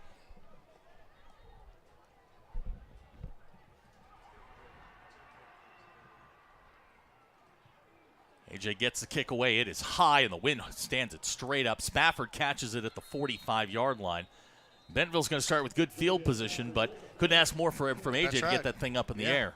He got it up, got it off, so now we just got about a minute 55. We got to really tighten the screws up defensively, be where we're supposed to be, and just play smart football. The ball sitting. They're going to put it at the 47, so we'll give them an extra 2 yards on that. Good kick there into this very strong wind, which is now picked up quite a bit. It is at the back of Bentonville right now. It's blown from left to right on your screen. It kind of looks like the mist has kind of died a little bit. A little bit. This is 1st and 10. Different look here. Double pass maybe. Brown lets it fly, and I think we're going to get pass interference. Braden Connor's going to get called for the pass interference penalty. Boy, when you see a ball go backwards like that, the first thing you're thinking is alert, alert, alert. Yeah, no doubt. Go find somebody running down the field. When you see the formation the way it is, safeties have to stay back, and that's one of those things where when you got young kids in the secondary, they get their eyes caught in the backfield, and that's what happens. So it's going to be enough for the first down. They'll move it down to should be the 32-yard line. Yeah, he's moved it up now. So, yeah, those are plays you don't want to give them free yards, that's for sure. Clock stopped, 1:48 to go. Both teams with a full complement of timeouts. Now Bentonville for the 1st and 10.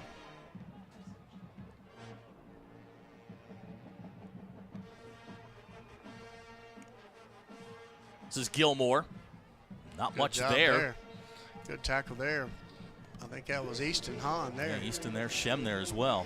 Yep. Not much happening for Bentonville on the ground so far.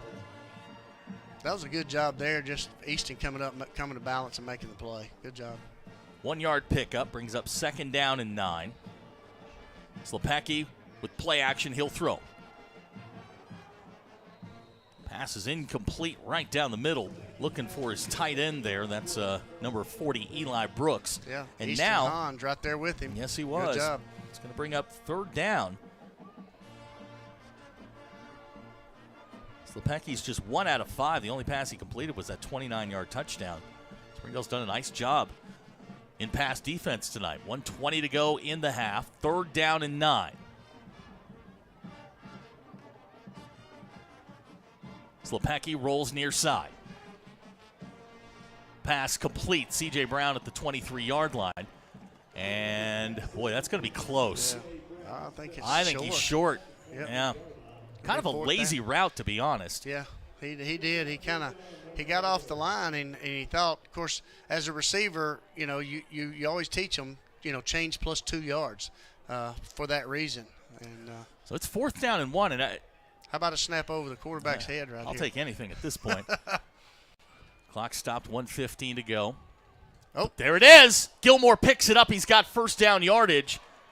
Are you kidding me? I don't believe this. One of these days, these things are going to bounce our way. Gilmore's going to pick up the bad snap and run it to the 5. Went between his legs. The running back picks it up and gets to the 5.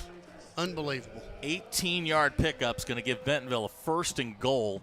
The clock runs with 55 seconds. That is unbelievable. This is Gilmore, and he's going to walk into the end zone for a Bentonville touchdown. 45 seconds to go in the first half, and Bentonville scores again. And I got to tell you, I've done this. This is my 15th year doing this. This is the weirdest game I've ever seen. Yeah. Springdale has dominated this football game. Well, this is one of those things, too. And I always tell those kids, we don't get second chances. And we got to do a really good job on the first time things like this happen. And we just got to, stop these things. Fernstrom in to try the extra point. Kicks on the way, and it's good. So our new score with 45 seconds to go in the half, Bentonville 28, Springdale 3. We'll be right back. You're watching the Springdale Bulldogs on Springdale Athletic Foundation Television.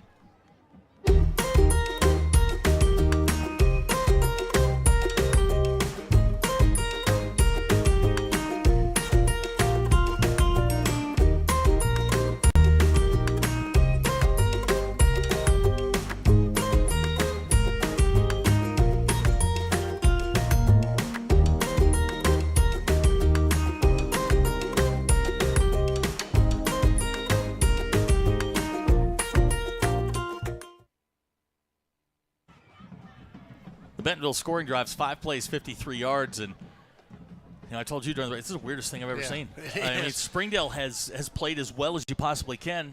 2 fumbles. That play right there on the fourth down that sums it up tonight. No kidding. Fernstrom's got it teed up. Khalil Vani back deep.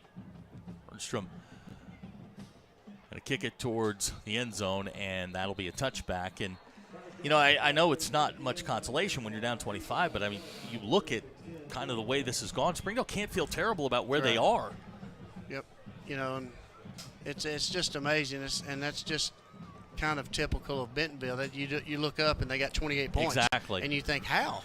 I mean, you look offensively, and they haven't done anything offensively really to have that, but they find ways to put points on the board. 45 seconds to go here in the half. Springdale does get the football first, and it looks like they're going to take a knee and go to. I think they're going to half. Well, yep. Yeah, it looks like they're going to do that, and probably not a bad decision here. Go in, regroup. They're going to get the football first. Jack will take a knee, and they'll have to snap it one more time unless. He may hold it. Yeah, he may hold it, and that's what he's going to do. So that's going to be the last play of the first half.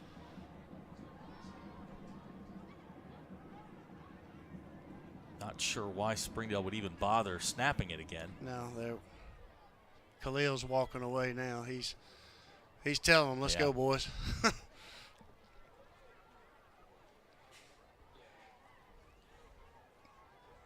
So as the final seconds of the first half tick away, Springdale still have a couple players just kind of lingering around. Not sure.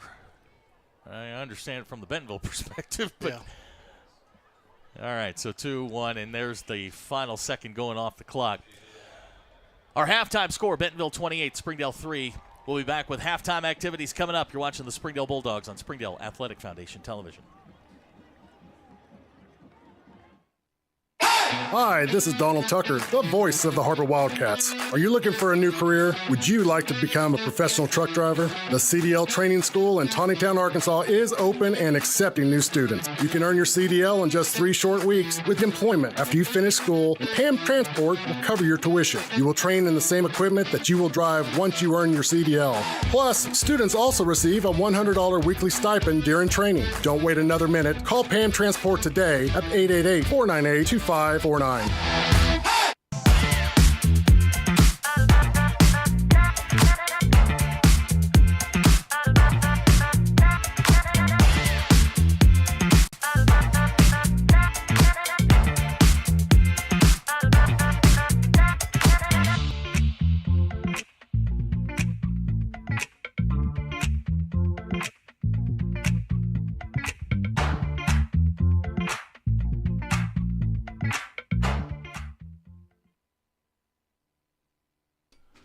Our halftime score, Bentonville 28, Springdale 3. Our halftime show is brought to you by the Springdale Athletic Foundation,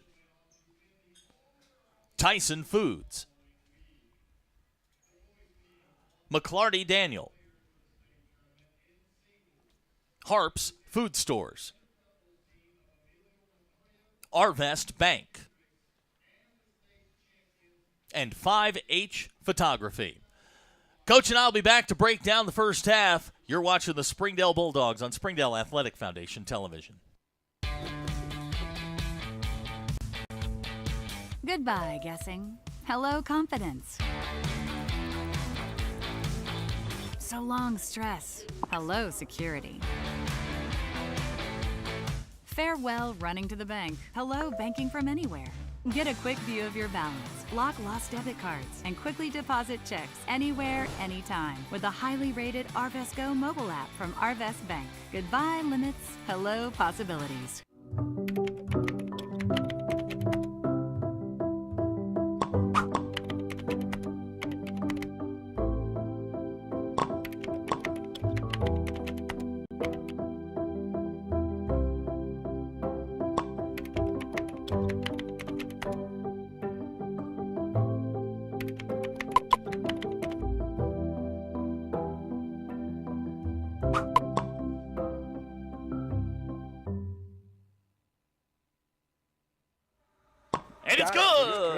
Introducing the Springdale Public Schools Paper Football Tournament. Get ready for a showdown like no other, where the game comes alive on paper. It's not just a child's game, it's a battle of wits. Who will claim victory and etch their name in Springdale history? Experience the thrill of victory only on the Springdale Athletic Foundation YouTube channel.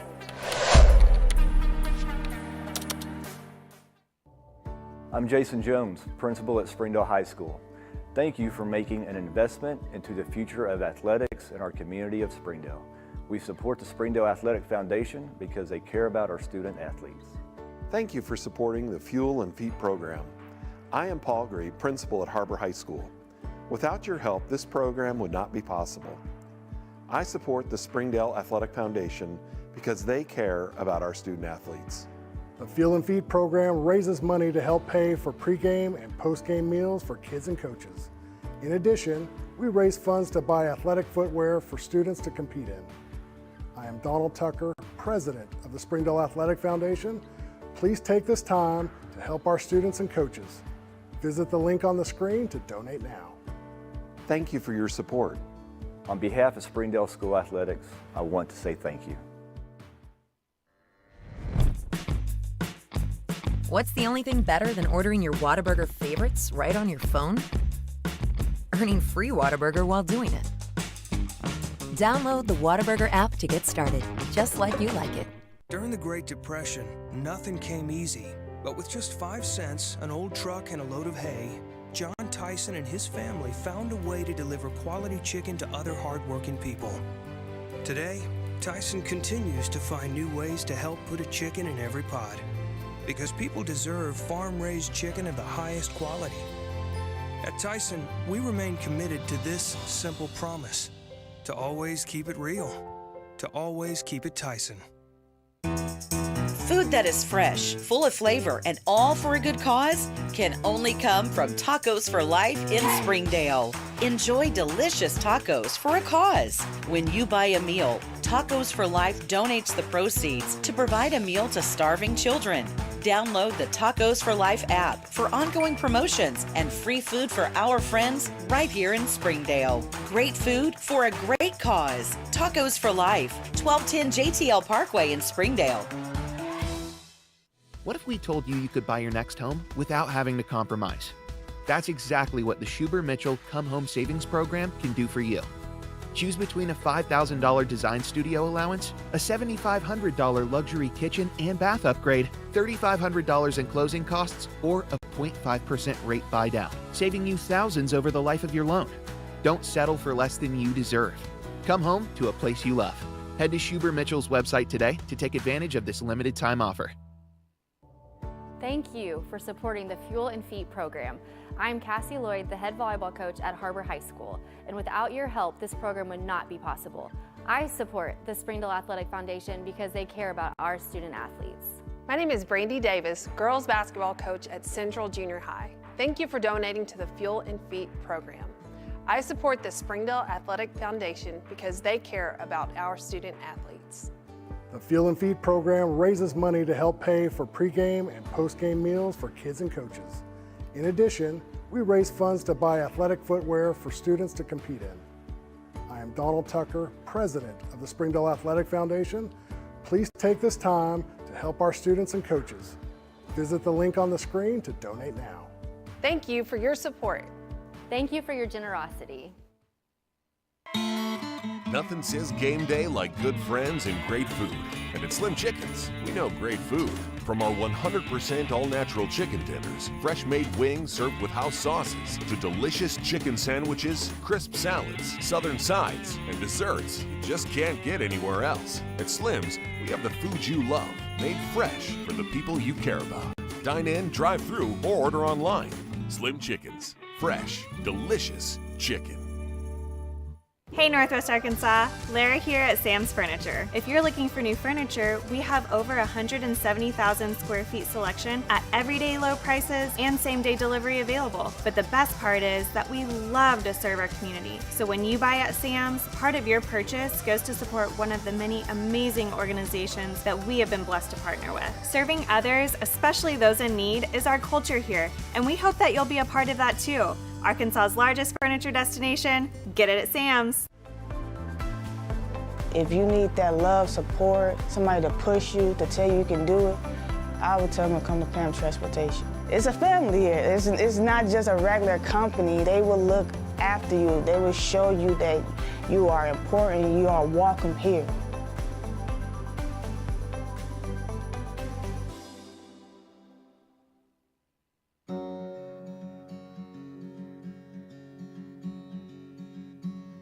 Hometown. That word still means something here. It means we're neighbors. We do the right thing. We care about your family. And you deserve the very best every time you walk in the front door. Harps. Hometown fresh.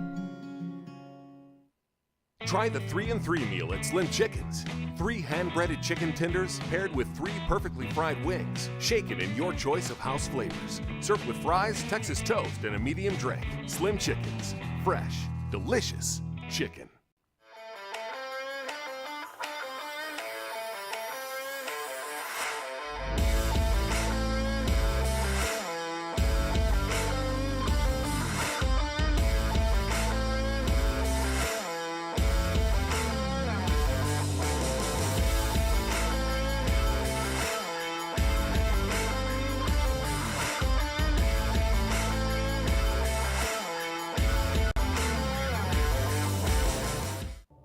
Thank you for supporting the Fuel and Feet program. I'm Jared Park.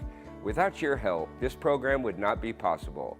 I support the Springdale Athletic Foundation because they care about our student athletes. Hi, my name is Brett Hobbs. I'm the head football coach at Springdale High School. Thank you for making an investment into the future of athletics in our community of Springdale. We support Springdale Athletic Foundation because they care about our student athletes.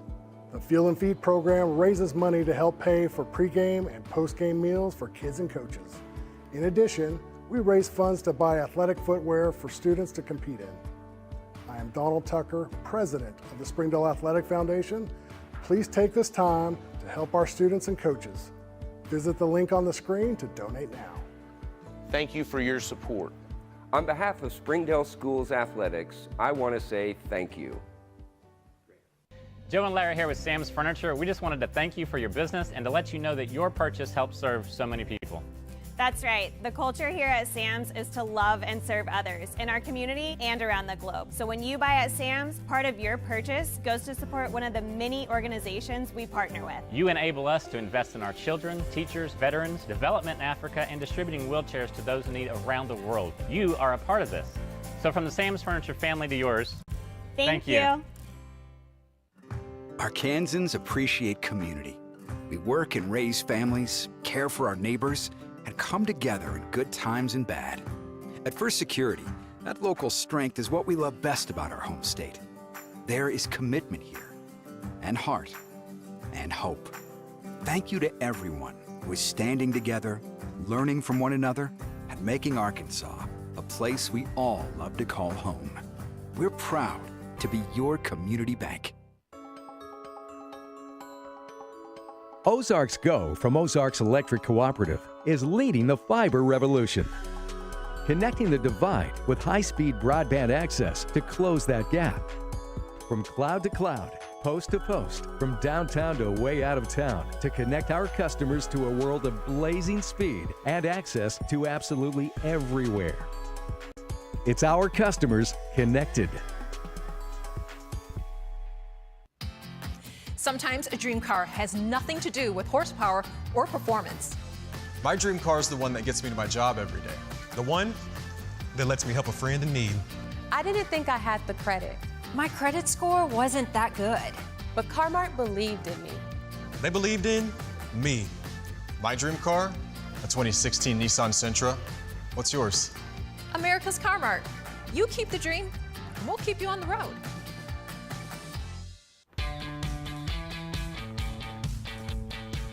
Goodbye, paperwork.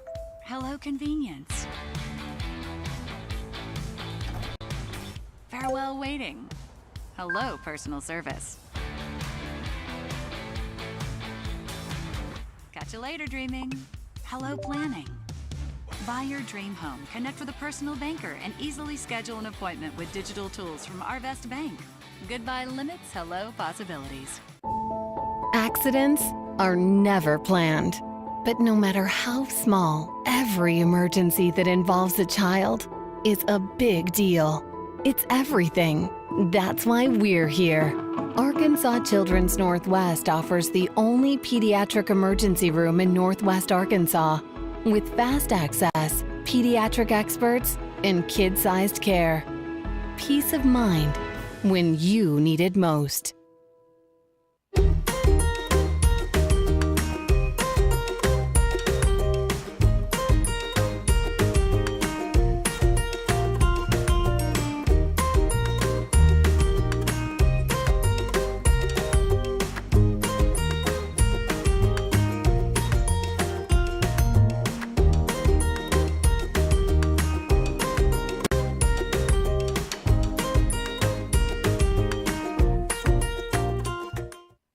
Hi, this is Donald Tucker, the voice of the Harbor Wildcats. Are you looking for a new career? Would you like to become a professional truck driver? The CDL Training School in Tawnytown, Arkansas is open and accepting new students. You can earn your CDL in just 3 short weeks with employment after you finish school, and PAM Transport will cover your tuition. You will train in the same equipment that you will drive once you earn your CDL.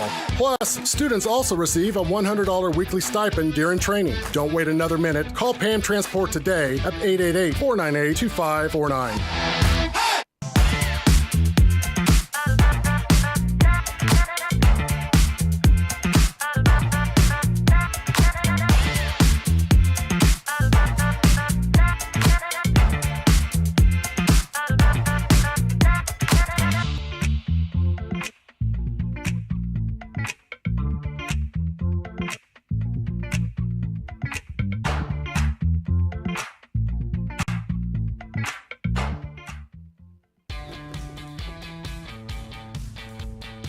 Goodbye, guessing. Hello, confidence.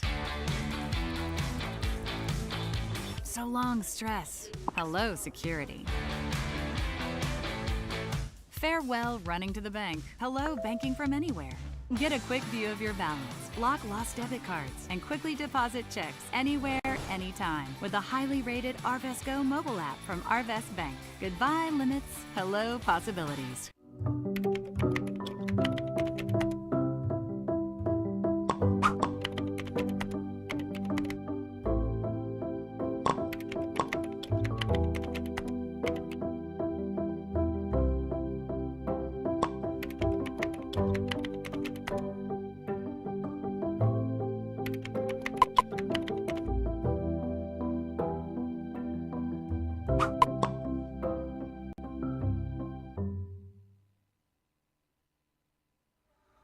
And it's good! Introducing the Springdale Public Schools Paper Football Tournament. Get ready for a showdown like no other, where the game comes alive on paper. It's not just a child's game, it's a battle of wits. Who will claim victory and etch their name in Springdale history? Experience the thrill of victory only on the Springdale Athletic Foundation YouTube channel.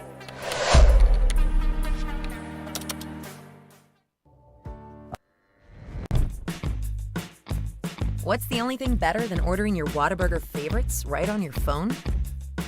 Earning free Whataburger while doing it. Download the Whataburger app to get started, just like you like it. During the Great Depression, nothing came easy. But with just 5 cents, an old truck, and a load of hay, John Tyson and his family found a way to deliver quality chicken to other hardworking people. Today, Tyson continues to find new ways to help put a chicken in every pot. Because people deserve farm-raised chicken of the highest quality. At Tyson, we remain committed to this simple promise: to always keep it real, to always keep it Tyson. Food that is fresh, full of flavor, and all for a good cause can only come from Tacos for Life in Springdale. Enjoy delicious tacos for a cause. When you buy a meal, Tacos for Life donates the proceeds to provide a meal to starving children. Download the Tacos for Life app for ongoing promotions and free food for our friends right here in Springdale. Great food for a great cause. Tacos for Life, 1210 JTL Parkway in Springdale. What if we told you you could buy your next home without having to compromise? That's exactly what the Schuber Mitchell Come Home Savings Program can do for you. Choose between a $5,000 design studio allowance, a $7,500 luxury kitchen and bath upgrade, $3,500 in closing costs, or a 0.5% rate buy down, saving you thousands over the life of your loan. Don't settle for less than you deserve. Come home to a place you love. Head to Schuber Mitchell's website today to take advantage of this limited time offer. Thank you for supporting the Fuel and Feet program. I'm Cassie Lloyd, the head volleyball coach at Harbor High School, and without your help, this program would not be possible.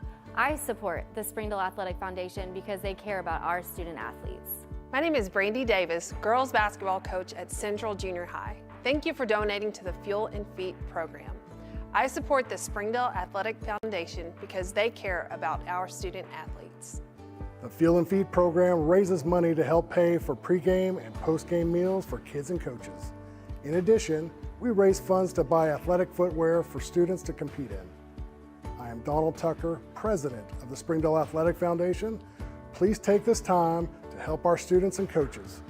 Visit the link on the screen to donate now. Thank you for your support.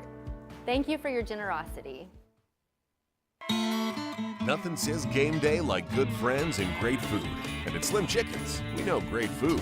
From our 100% all-natural chicken tenders, fresh-made wings served with house sauces, to delicious chicken sandwiches, crisp salads, southern sides, and desserts you just can't get anywhere else. At Slim's, we have the food you love, made fresh for the people you care about. Dine in, drive through, or order online. Slim Chickens. Fresh, delicious chicken.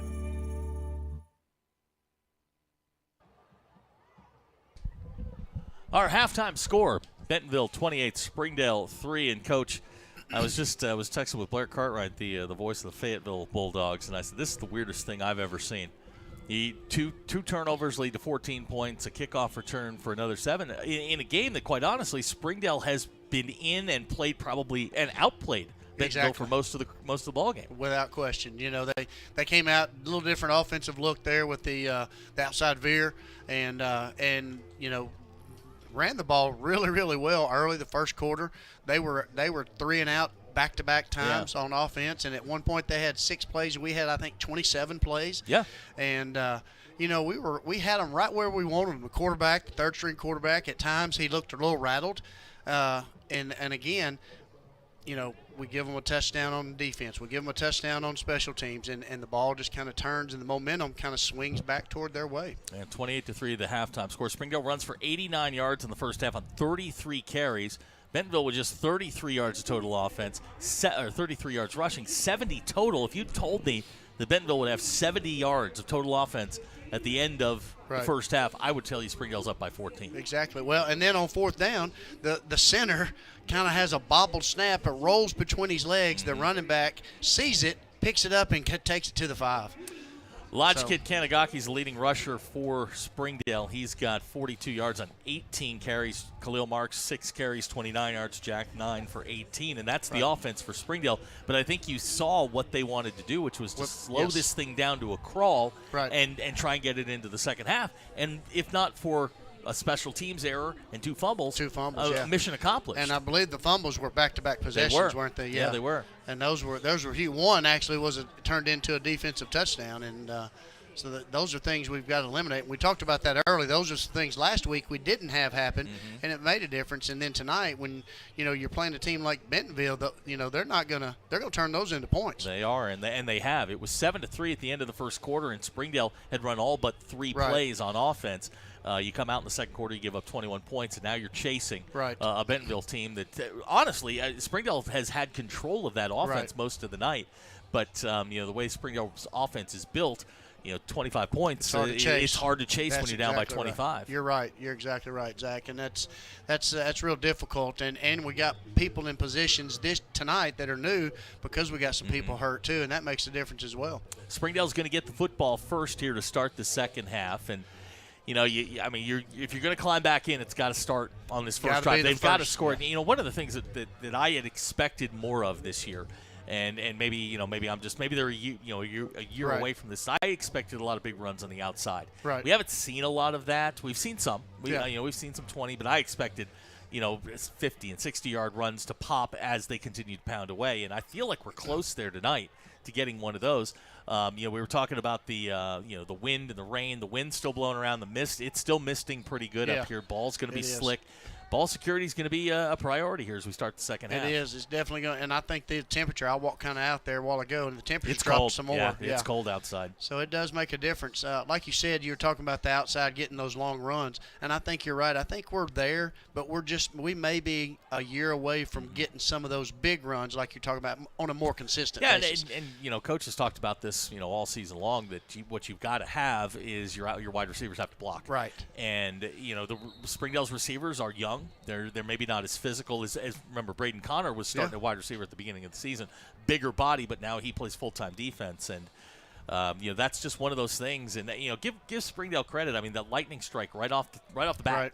And with the 97-yard kickoff return, and they come back and march the ball right down the field and get points. And you're feeling pretty good at the end of the first quarter. Yeah, well, and you mentioned as soon as they did hit that touchdown right off the bat, well, hey, these guys have been in this position before, and it hadn't phased them. Not at all. They turned right around and took it the whole first quarter. So you're right. They just got to be more consistent. Yeah. So Springdale's going to get the football first. They're going to send the kick team out. Now, the thing you got to keep an eye on, and Bentonville tried it right off the state. The onside kick. That's exactly right. You're right. Fernstrom is the kicker. He is in the huddle. So Martinovich was the kicker that tried the onside kick. But Springdale going to have to be alert here. They're going to get the football to start the second half. Glad you're with us here on Springdale Athletic Foundation Television. Week number 9 in the 7A West. Next week, back home, senior night for Southside. Be a tough one, Southside. They've got 4 really good running backs, and they can put some points up really quick. Put 77 up last week. Wow. Really, really incredible. So here we go. Second half about to get underway. Fernstrom has it teed up back deep for Springdale. Vonnie Williams and Khalil Marks. This one's going to be angling towards the end zone. It's going to go in for a touchback.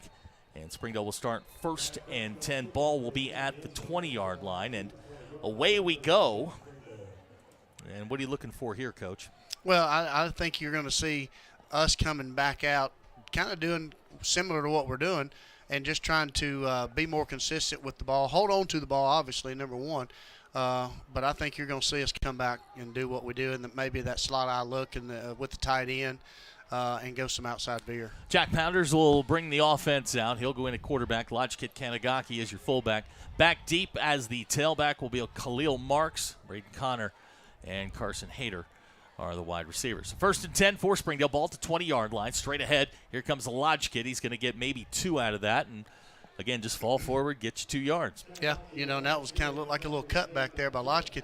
And they're just looking for creases and holes and get a little different look up front. You see it. You're going to see if they're going to make any adjustments as well. Springdale going to go a little bit quicker here. Now they're breaking into the flex bone. Gabe Horner's going to check out. In comes Noel Howard.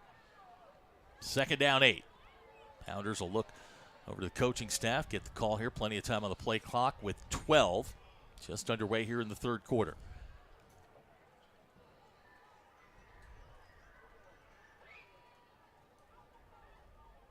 They'll try the rocket toss. This is Howard coming near side, 25-yard line, 30. And they're going to give him the 1st down across the 30-yard line. It's a good play first time. There's a little bit of that perimeter run there, and early in the season we did real well doing that. And you're right, that's good to be able to come back and see that. 9-yard pickup moves the ball to the 31-yard line, and Springdale will have a 1st and 10. 11 to go here in the 3rd quarter. Springdale now starting to pick up the pace a little bit. Yeah, and what too? If you can ever continue to do some of that, it kind of opens up the middle a little bit because it kind of spreads the defense out then.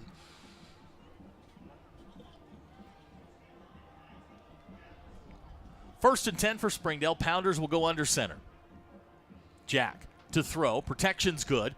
Looking for Noel down the middle. Incomplete. Wow, looked like the safety kind of put his hand on Noel to kind of hold him off a little bit and then go for the pass. And I think that was Battles out there at the safety for them. Yeah, it kind of slowed Noel down. It's kind of surprised me they didn't call that. It was Kendrick Williams on the pass defense, number 4 for Bentonville. That'll bring up 2nd down and 10. But you don't mind the shot on 1st down. No. 2nd and 10 for Springdale. It's Khalil in motion. They'll try the rocket toss. He's got a lane out there. Khalil 35-40, and he's going to get 1st down yardage out to the 45-yard line. Well, we've gone side to side both times, and we've gone vertical for the pass. So you've kind of got the defense kind of stretched out right now, and that's really good. I think you'll let them come back right here and see something right up the middle, see if they can't hit a crease. 7 carries, 43 yards for Khalil Marks tonight. That was a good burst by Khalil. He's been playing a lot of receiver lately. Right. They moved him to that spot to try and get some big plays. Now he's back at his home as a running back. Linebacker blitz there. Lodgkin, he just kind of muscled his way for about a half a yard or 6 inches on that play there. And not much there for Lodgkit.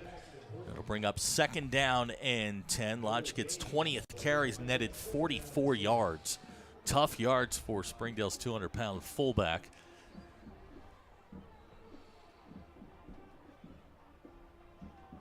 This will be 2nd and 10, and Springdale slowing it down again as Jack communicates with his teammates.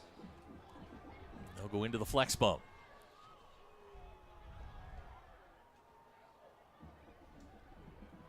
Kanagaki straight ahead, 50-yard line with room. 1st down, 40-yard line into Bentonville territory at the 39. Good run right there. That's Lodgkit's longest run of the night. Down to the 39-yard line of Bentonville, and Springdale picks up another 1st down. Their 10th of the ball game. Bentonville with just 4. Yeah, well, and like you said, you've seen us come out tonight in the second half, and you've seen 2 perimeter plays, one the length of the field, and now you're kind of seeing Lodgkin hit it more up the middle a little bit. Clock running, 9:30 to go here in the third quarter. A little bit more balanced right here, and you can kind of see that. That's helped us a lot. Play clock is at 5. Kanagaki straight ahead. He'll get maybe 2 down to the 37. Well, and you can kind of see now you've got a Bentonville guy down. It's taking that pound, and then you've got 1 down, and we got a timeout on the field. We're going to take a quick timeout. 9:03 to go in the quarter. 28-3 our score. We'll be right back. You're watching the Springdale Bulldogs on Springdale Athletic Foundation Television.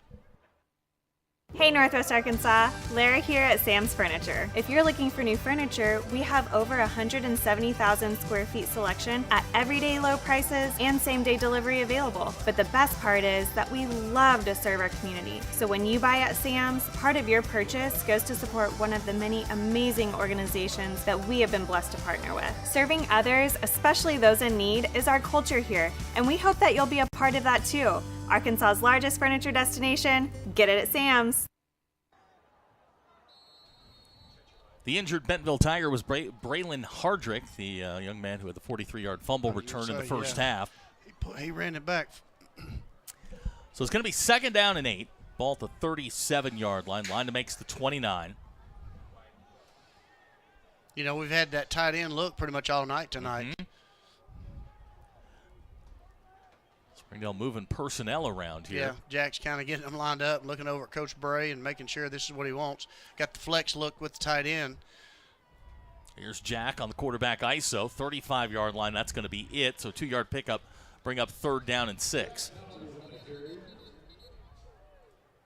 Looks like we got a flag. It just kind of, the official just kind of dropped a flag. He's walking and dropped a flag. Kind of a weird thing.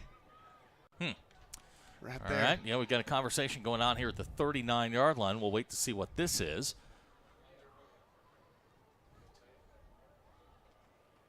Chop block. And see, here's the thing. That the defensive coaches, when they get a kid hurt, they start complaining about getting chop blocked. But here's what they need to understand. In this offense, you're going to get hit at the waistline every single play because our kids are coming off, and they're taught that's a legal block.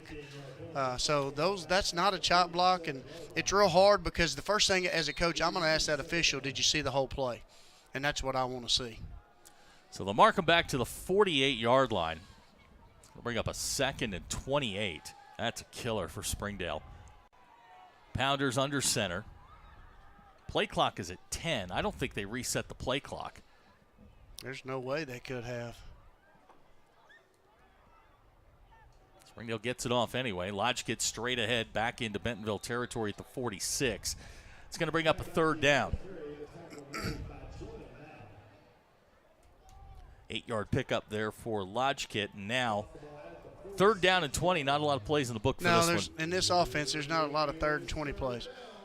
You know, I think this is something you come back where you feel comfortable with. The offense can run. Some type of maybe a misdirection here may be good to see if you can get some yardage back where you could maybe get half of it back at least. Here comes the rocket toss. Khalil, 45-yard line, and he's not going to get much, maybe 3 on the play, and it's going to bring up 4th down. I'm looking at Coach Bray, and he's telling him run vertical, try not to slow down. Just stay vertical and get what you can get right there. Looks like the offense may stay out right here. And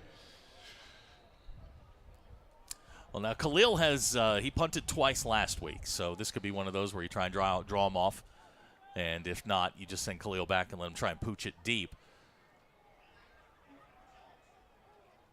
Looks like we're trying to get some clock running too.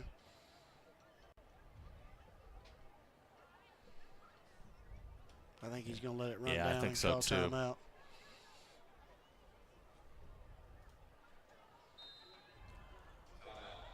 So Springdale's going to take the timeout. 6:39 to go in the quarter. 28-3 our score. We'll be right back. You're watching the Springdale Bulldogs on Springdale Athletic Foundation Television. If you need that love, support, somebody to push you, to tell you can do it, I would tell them to come to Pam Transportation. It's a family here. It's not just a regular company. They will look after you. They will show you that you are important, you are welcome here.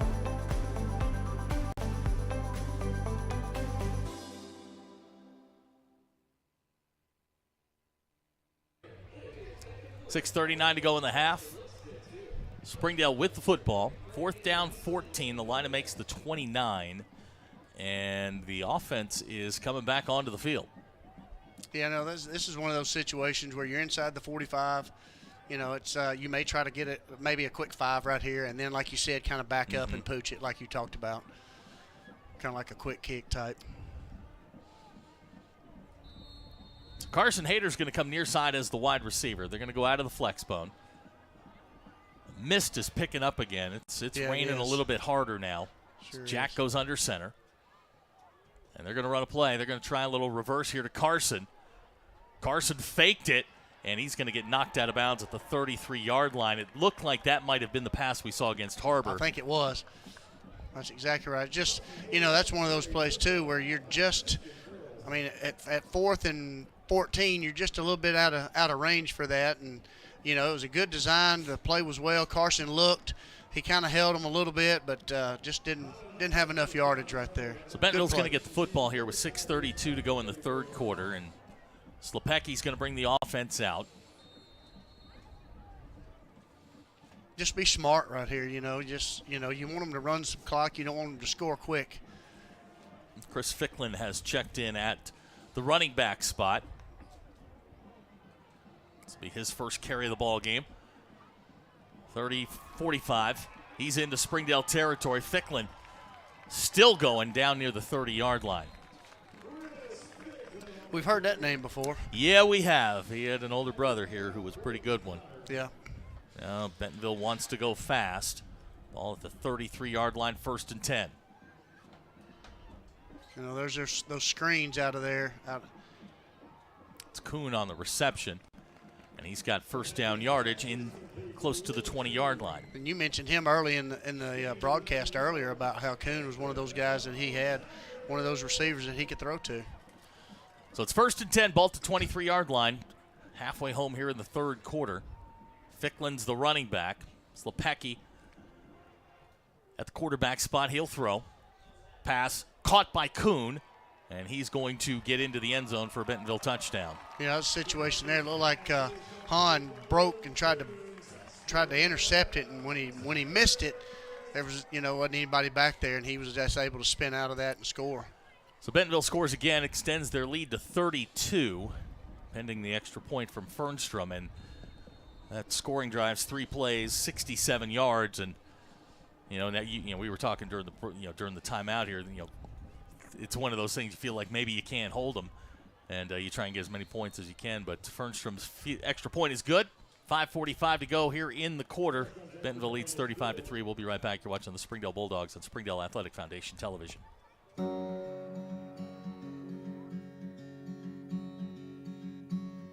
Hometown. That word still means something here.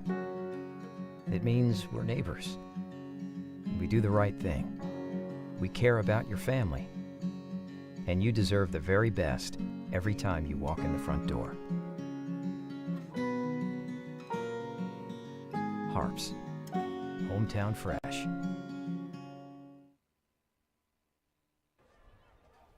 $5:45 to go here in the third quarter. Springdale's going to get the football back after the Luke Kuhn touchdown reception pushes the lead to 32. And now, we've been here before, but this is, Springdale's finished strong in a lot of games this year. This is going to be one of those opportunities here. They haven't played poorly. No, they haven't. It's when they get behind those sticks, it's just tough. And, like I said, the play call was a great play call. It's just too much yardage to overcome sometimes. Fernstrom kicks it off, and it's going to go into the end zone for a touchback. Springdale will start at the 20-yard line. Boy, they enjoyed a bunch of really good field position in that first 18 minutes and just couldn't take advantage of it. And those are things I think you'll see next year. They will be able to take advantage, having a year under the belt with this offense. And like I said, anytime you change a complete offense like this, and this is a completely different overhaul change, it's going to be different.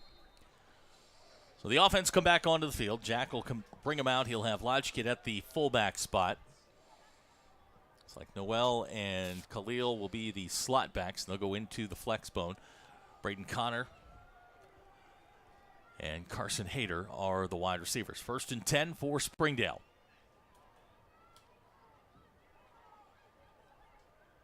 Jack pitches near side. This is Noel, 25, 30, 35. Noel going to run out of bounds at about the 44-yard line. Good play there on first down. That's one of those big chunk plays that you mentioned earlier. We just got to be more consistent with those plays. It's a good run. So going to mark him out at the 42, so it'll be a 22-yard pickup for Noel. He's got 2 carries, 31 yards tonight. And that was good blocking by the perimeter out there by the receivers, like you mentioned earlier there, too. Clock stops with 5:39 to go here in the third quarter. That first half, we played in 56 minutes. That's one of the fastest moving first halves, but that's what happens when Springdale dominates possession. That's exactly right. First down for the Dogs, ball at the 42-yard line. Boy, that end down there looks like he's offsides. Yep. Well, play clock nearly expired. I think Springdale did get the timeout, so we'll take the timeout with them. 5:39 to go in the third quarter. We'll be right back. You're watching the Springdale Bulldogs on Springdale Athletic Foundation Television. Try the 3-and-3 meal at Slim Chickens.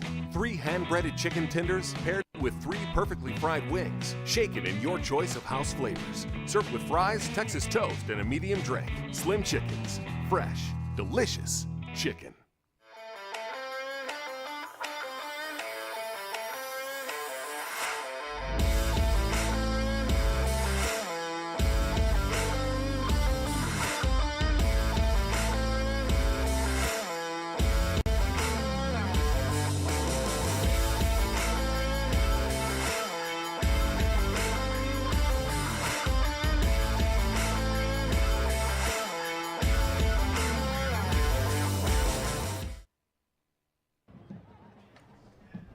Springdale's got the football. First down and 10. Ball at the 42-yard line. 5:39 to go here in the third quarter. Jack's got the offense on the field. Hayter and Connor are the split out, the wide receivers. I'd kind of like to see a pass right here, maybe. I don't know. Springdale's not completed a pass tonight. Here's Lodgkit straight ahead. Boy, they are ripping at the football, aren't they? They are. And considering, what we've done, it's not a bad idea. They're going to make us hold on to the football. So you'll get 3 out to the 45-yard line. Bring up 2nd down and 7 next week. As I mentioned earlier, senior night Final game of the regular season with Southside in town. Be on the air at 6:30 with the pregame show, 7 o'clock kickoff. This will be 2nd and 7. It's Marks in motion. Jack keeps it, finds Khalil on the perimeter. 45, 50, good block downfield. Good block. Nice spin by Khalil into Bentonville territory down at the 38-yard line. Good play by the Dogs. Yep, really good play. Good blocking outside by Khalil. Or excuse me, Noel. Good block by Noel. Good run by Khalil. I'm sorry. Good job there. Khalil's got 63 yards tonight on 9 carries. He'll put the ball at the 38. 1st and 10 for Springdale. Clock stopped with 4:49 to go in the third quarter. Got a little overlook here. Bring the other receiver over to the same side here.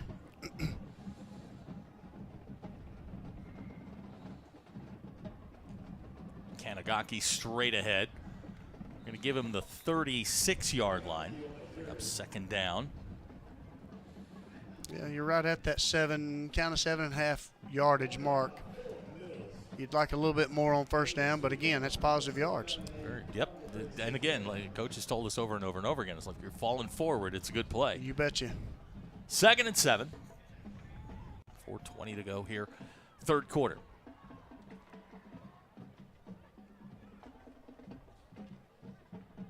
Play clock at 12.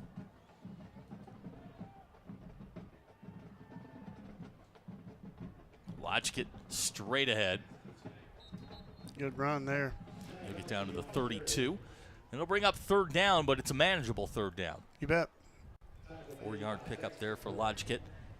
Lodgkit on the night, 26 carries. That's a season high, 77 yards. Yeah. A lot of those very tough yards. Lodgkit straight ahead, and boy, that second effort's going to get him real close. Yeah, he's going to be within a long yard maybe right here, and it's going to be 4th down and 1. Clock continuing to run here, 3:25 to go in the quarter. Springdale quickly on the football. They're going to go straight ahead, and Jack's got it. Yeah, I think that official, originally he had it over there. Let's see what he does.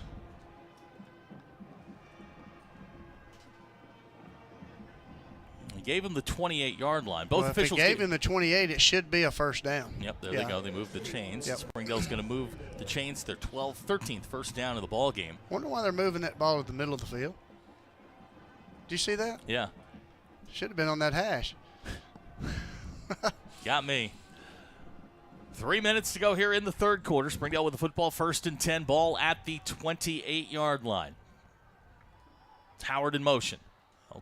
Fake the pitch to him, Jack. He's got Braden wide open at the 20-yard line. Braden Connor, 10-yard line. 5, 1st and goal, Springdale. Well, Carson did a great job right there trying to get a block there for Connor, and thought he had a chance to maybe step inside and then bounce it to the outside. That was a good little play action right there, boot by Jack. And when you can run it outside, well, like we've done it this series, that's what opens up. 24-yard pickup gives Springdale a 1st and goal. Ball at the 3-yard line with 2:30 to go here in the third quarter. Pounders under center. Springdale in the eye. Here comes Lodgkit straight ahead, and he's in into the end zone for a touchdown, Bulldogs.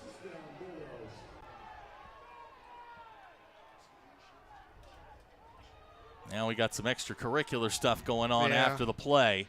We got, these linemen get to where they kind of land on them and kind of want to step up over them, and just get up and play football. Let's go, guys. So Lodgkit's going to get credit for the touchdown. That is Lodgkit's 5th rushing touchdown of the year. A.J. Woods on to try the extra point.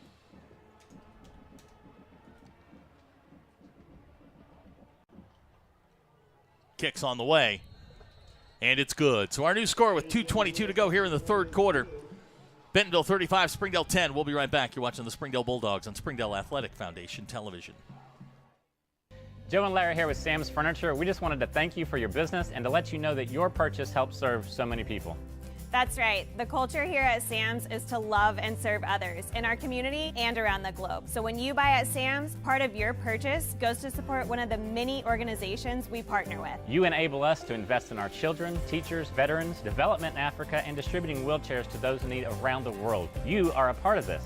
So from the Sam's Furniture family to yours, thank you.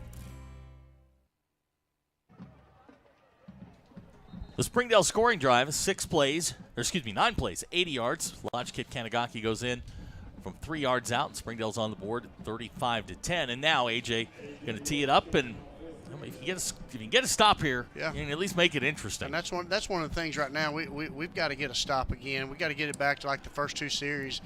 They had the ball. And call me a crazy person, but Jason Gilmore is the only player past the 40-yard line. Okay, now they send somebody else back. I was going to say, you hit it into the green grass and see what happens. Let you guys go run after it. And then here's one of the things, too. You got CJ right here, so you're not kicking it to him, hopefully. They try the onside kick, and Bentonville's got it at the 49-yard line. I'm okay with that. It's one of those situations where I think they knew that's what was coming. But at the same time, an onside kick, I just think he mishit the ball a little bit. It was kind of a flat little roll. It wasn't a really good onside kick roll, and they had good hands right there and picked it up. Right. Got a new back in the backfield again. Not sure, I can't see the number 21. So 1st and 10 for Bentonville. That's Jaden Spears into the ball game. He's a bigger back than the Ficklin kid. Here comes Spears straight ahead into Springdale territory down at the 48-yard line.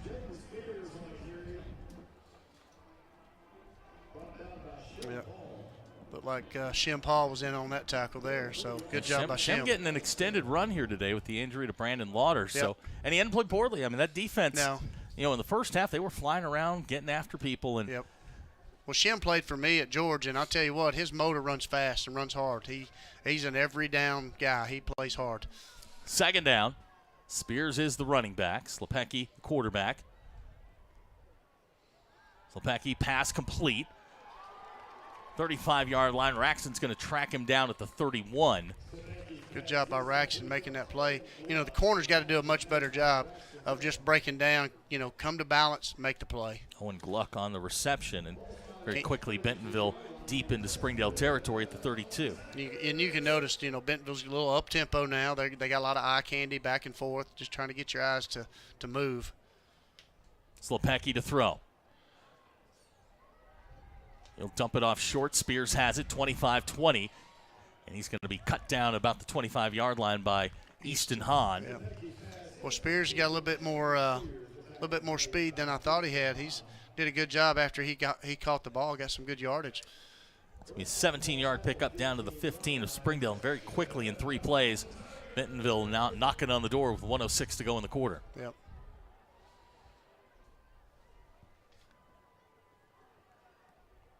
Spears. Good job there by Simpson coming across right there, stopping the penetration. Shem Paul there as well. And it'll bring up 2nd down. It's gain of a couple down to the 12-yard line. 3-yard pickup puts the ball at the 12, and clock continues to run here with 42 seconds.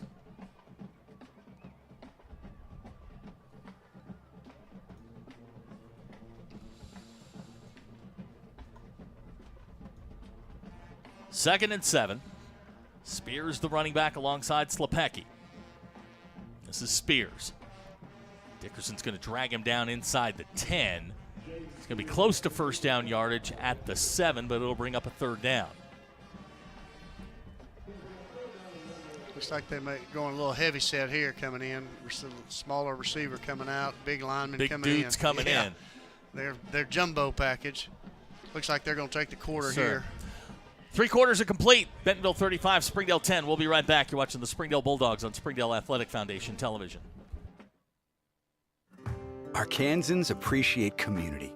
We work and raise families, care for our neighbors, and come together in good times and bad. At First Security, that local strength is what we love best about our home state. There is commitment here, and heart, and hope. Thank you to everyone who is standing together, learning from one another, and making Arkansas a place we all love to call home. We're proud to be your community bank. We start the fourth quarter, 35-10 our score.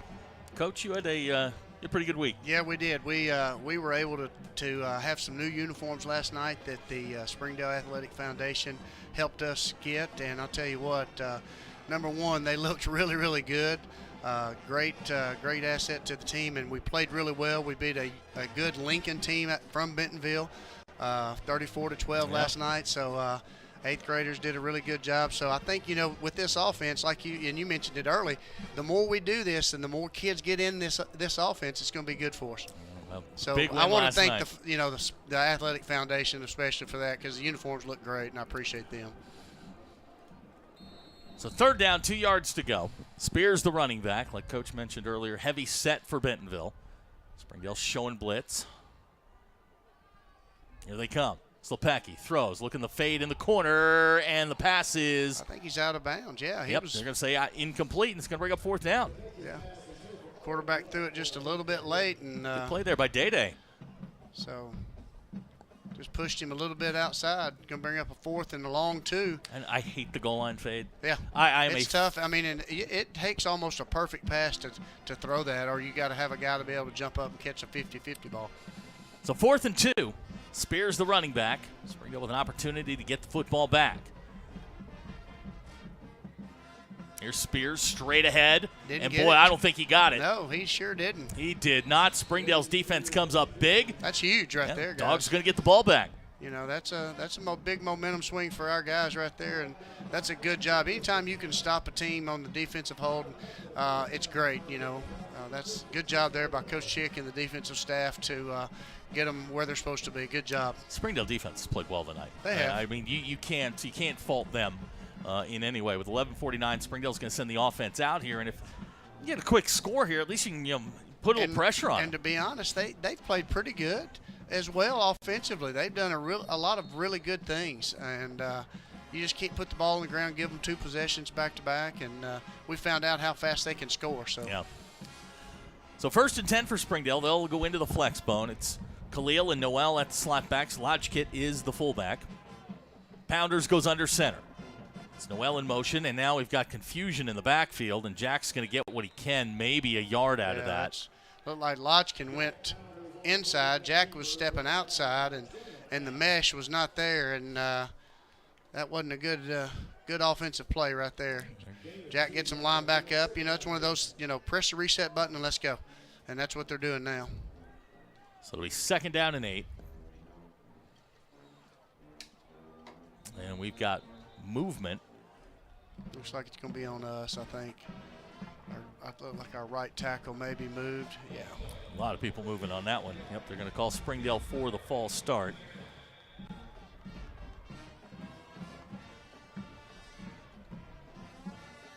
So to put the ball back at the 4.5 yard line. Bring up 2nd down and 13. Yeah, got us in that flex look right there on this side here. That receiver's really tight, probably going down to that linebacker. It's Howard in motion, and they'll try the toss. Noel going to get bottled up. And I think he got enough forward momentum to get him out of the end zone. And they're giving us a yard, so. Winds up being a 3-yard loss, and now it's going to be 3rd down. And the line to make is the 17.5, so you're talking about 16 yards. Yep. This is one of those where you either look for maybe the bootleg coming back, or you look for maybe the quick slant right here. Pounder's just going to try and go forward for what he can. He may get a yard out of that, and it's going to bring up 4th down. So the 4th down stop by the defense leads to a 3-and-out, and Springdale's going to have to kick the football. But again, and that's one of those things too, where you got a penalty, and it takes you back behind those sticks, and once that happens, it's just tough. It's unbelievable how much those little things cost you really quick. So A.J. Woods will come in. He's punted 1 time tonight, 27 yards into a very stiff wind, and the wind has kind of died down a little bit. The weather looks to be clearing up a little bit, but it's supposed to rain. Hard thing is his heels are on the back line back there.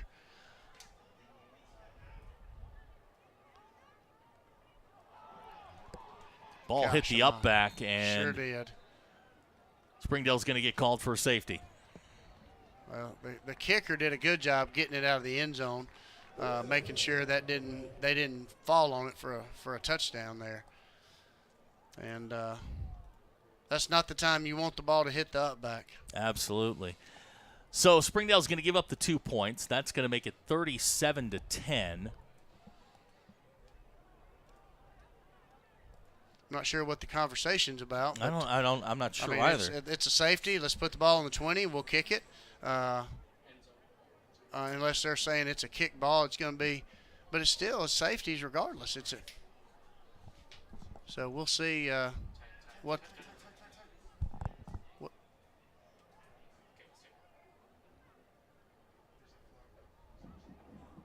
Yeah, is that a flag? Looks like it is. I think they're calling safety. It's a safety. Kicking on us. Decline. Okay. All right, so the safety's going to stand. That's Right. going to make it 37-10. Yep. So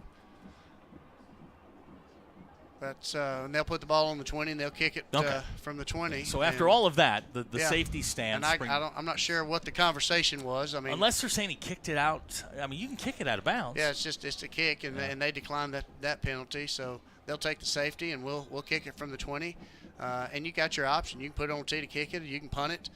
Just kind of depends on what you want to do as a team, or maybe what you do best at. Yeah, I think they've got the tee out, so Right. AJ's going to tee it up and send it back deep. Don't kick it to 2. I know that. No. And, and this is something, too. Anytime you change kicking it from the 40, moving it back, it does make an adjustment with the kids, so it's something you definitely have to work on because you don't do that all the time.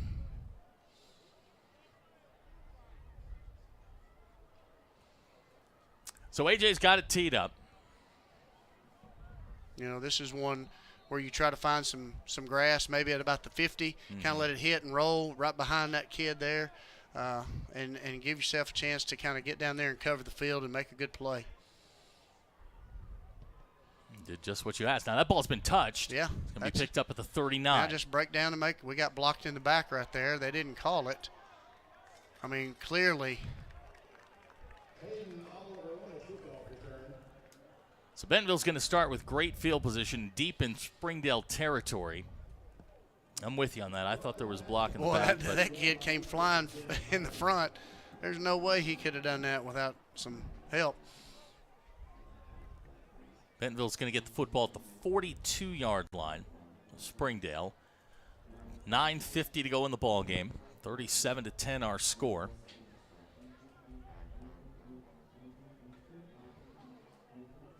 Slepecki, the quarterback, Spears, the running back.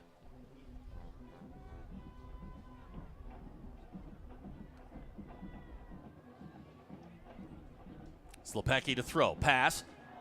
Incomplete. Great hit right there by Tristan Skelton. Yes, it was. Good little pass breakup right there. And that'll be a PBU on Yes, Monday when they look at the film. Good pass breakup. It sure will be. Good look there at Tristan. Well, and I tell you what, 25 coming across the middle is going to think about that the next time, Get too. those as a alligator receiver. arms next time around, right? It'll make a difference. That's a good play there. Good break on the ball by the safety right there. 2nd and 10, ball at the 42-yard line. Spears and Slepecki in the backfield. This is Spears. He's going to get across the 40-yard line, get about 4 out of that down to the 38-yard line. It'll bring up 3rd down. Looks like Shem Paul in on that tackle again. Yeah, those two guys right there, 55 and 26, those are sophomore. One's a junior, one's a sophomore. Yeah, they've Those are two guys we're going to hear from for a while. Yep. They've done a good job. 3rd down, 6 yards to go. The line makes the 32. Slepecki in the pistol. Ficklin's checked in at the running back spot. This is Ficklin. 35-yard line, 30, 25, and he's going to be dragged down by Jacob Simpson at the 20. That's going to be enough for Bentonville. Well, we had the first down. safety come downhill. He came down really well.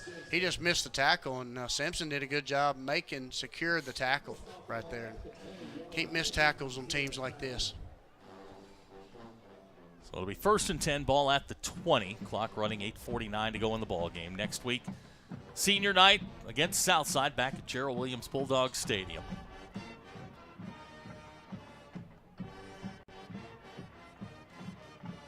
This is Ficklin.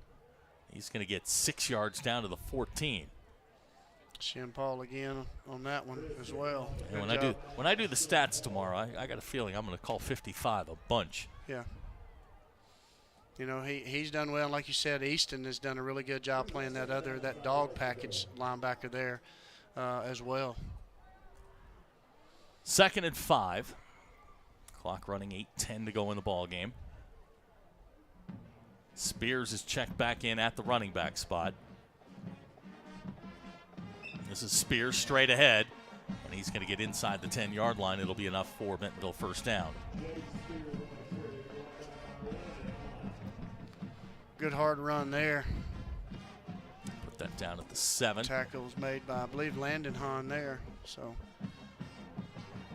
you see Racktrick right there. Number 41's checked in. Starting to see some of those young guys. Yep. I've got Ratrick's little brother who plays quarterback for us in the 8th grade. Does a really good job for us. 1st and goal, ball at the 7.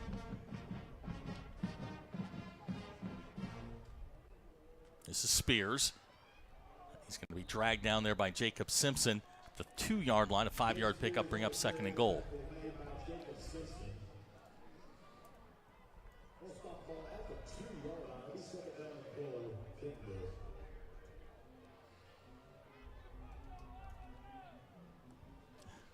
Clock continuing to run. 7 minutes to go here in the ball game. Yeah, it looks like Bentonville's kind of slowed it down. They're letting the clock run as well. They're letting some different kids get in the game and play, but at the same time, they're also letting the clock run too. So Spears, the running back. 3 wide receivers set. Slepecki to throw. He rolls far side. This one, look at back of the end zone. Airmails it, looking for Owen Gluck. It's going to bring up 3rd down. You know, I think sometimes too, when it's like this, they're letting this kid kind of get some reps and see what he can do, what he can't do too. Because at some point, when they do get into the playoffs, he may have to make some of those plays. Got to look there at Gavin Connor with the club on the left hand. Yeah, left hand. He's been playing with that thing all year. Be nice to see what he can do if he gets healthy. Yeah, no kidding. This a 3rd down.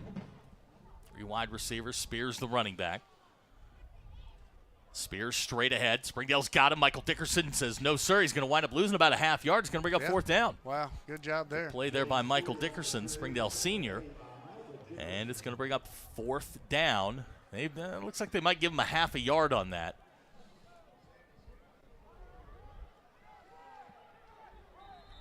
Looks like we got one Looks down. like we got a Springdale player on the turf. We're going to take a quick timeout. 6:16 to go in the ballgame. We'll be right back. You're watching the Springdale Bulldogs on Springdale Athletic Foundation Television.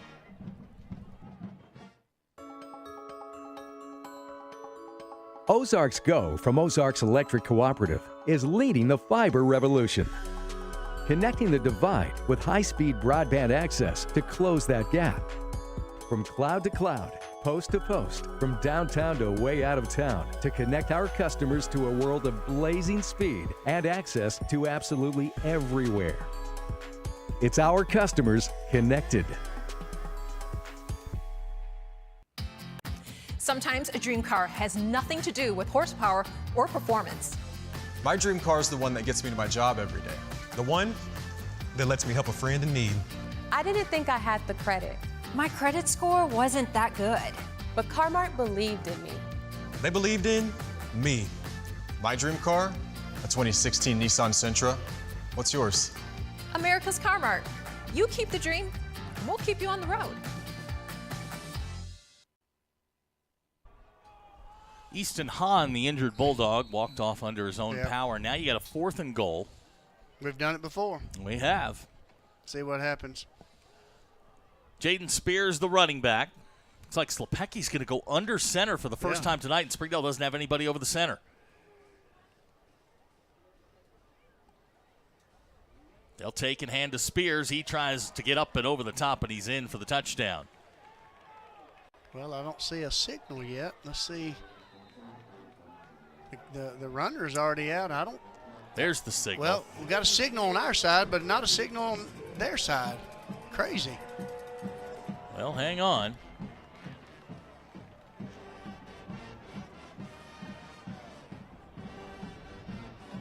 All right, now they're going to give it to him. So Spears goes in from a yard out. It's going to make the score 43-10. As Fernstrom comes on to try the extra point.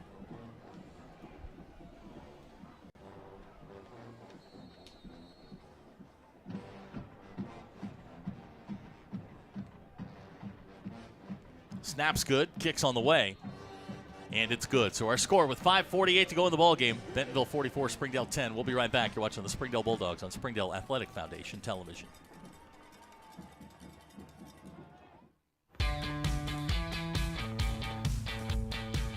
Goodbye, paperwork. Hello, convenience. Farewell, waiting. Hello, personal service. Catch you later, dreaming. Hello, planning. Buy your dream home, connect with a personal banker, and easily schedule an appointment with digital tools from Arvest Bank. Goodbye limits, hello possibilities. The Bentonville scoring drive's 9 plays, 42 yards. Jaden Spears goes in from a yard out, and now at 44-10 with 5:48 to go.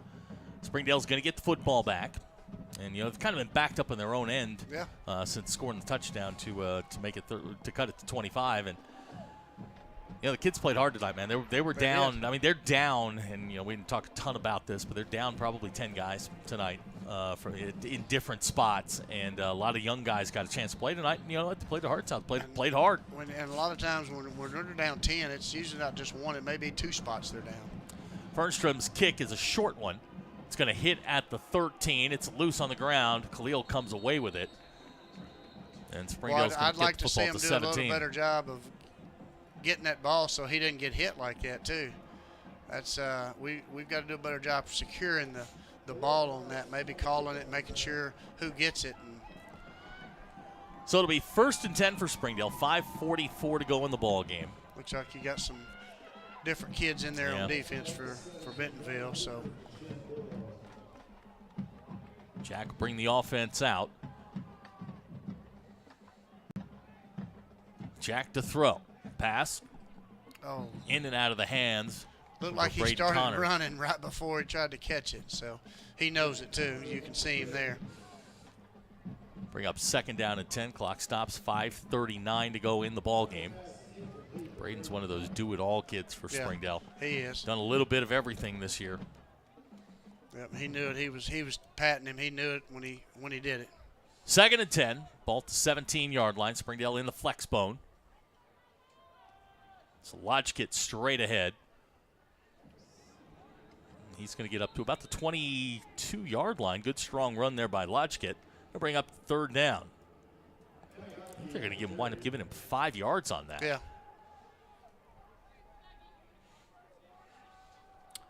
Lodgekit tonight, 29 carries, 88 yards, does have the 1 touchdown run. I can't remember the last time somebody toted it 30 times. It might be Garrett Vaughn against. I was going to say Garrett Vaughn against had a Russellville. chance to do that. Russellville in 2017 when he fractured his hand and carried it 20 times afterwards. This a 3rd down. Jack to throw. Looking for Khalil. It's going to go incomplete. It's going to bring up 4th down.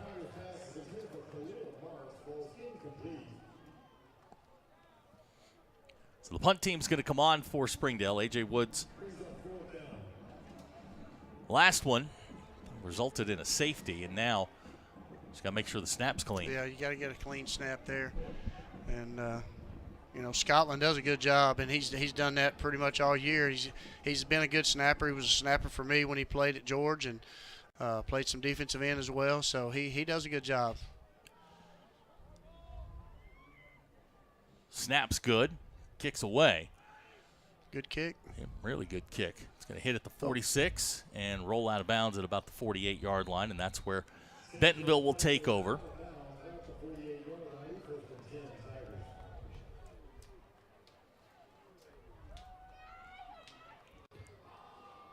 So 30-yard kick We'll give Bentonville the football at the 48-yard line. 4:49 to go in the ball game. 44-10 our score.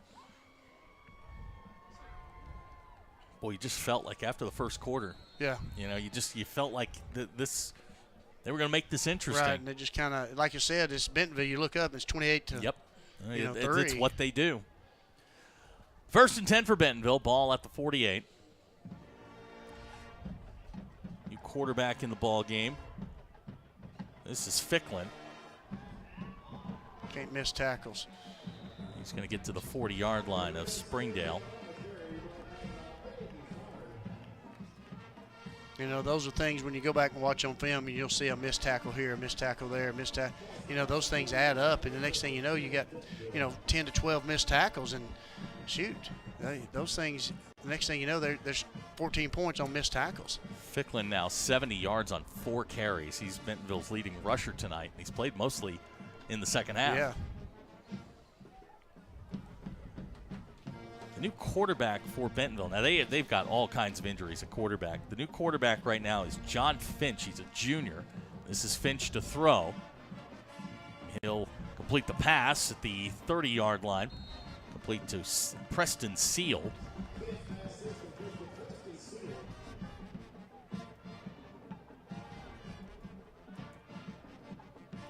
And now they're going to pick up the pace a little bit. Get down at the 27-yard line, 3:45 to go.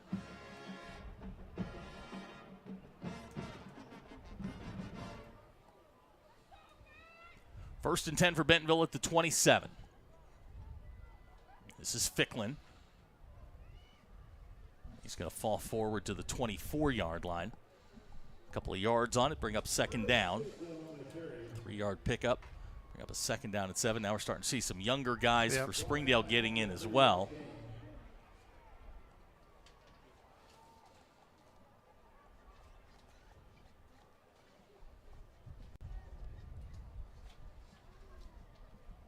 Let's get to the point here. You get some kids, get some extra reps on both sides of the football. It's been good.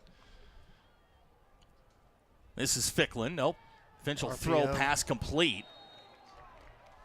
Pass complete there to Levi Robertson. Makes his first catch of the ball game. He's going to come up about a yard short. Clock will continue to run here with 2:45 to go. Finch 2 for 2 so far. Yep. That's kind of a staple for Bentonville is kind of the the RPO, fake the running back, hit the receiver coming underneath.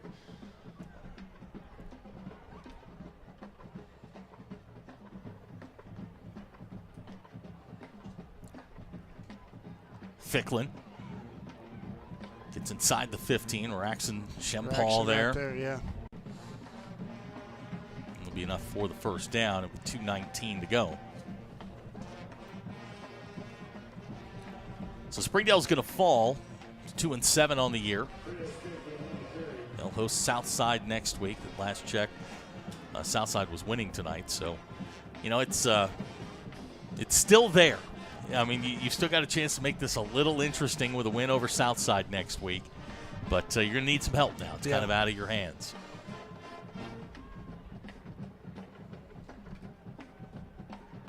Stay with it. There you go. Great play there by middle of that Springdale defense. First on the scene, Matthew Akins. Yep, good job. Good job by Matthew there. He hung on just enough to let the help show up. 90 seconds to go in the ball game.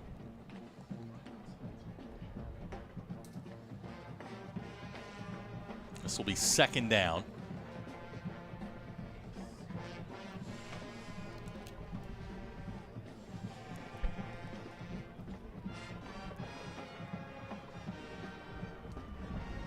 Ficklin, the lone running back. They'll hand it to him straight ahead. Springdale had him for a second, and now he's going to pop free for the touchdown. And again, there's those missed tackles, and you got to hang on, and you got to keep those tackles. Otherwise, that's what happens. Chris Ficklin with the touchdown run stretches the lead to 50-10 with 1:01 to go here in the ball game. Fernstrom on to try the extra point.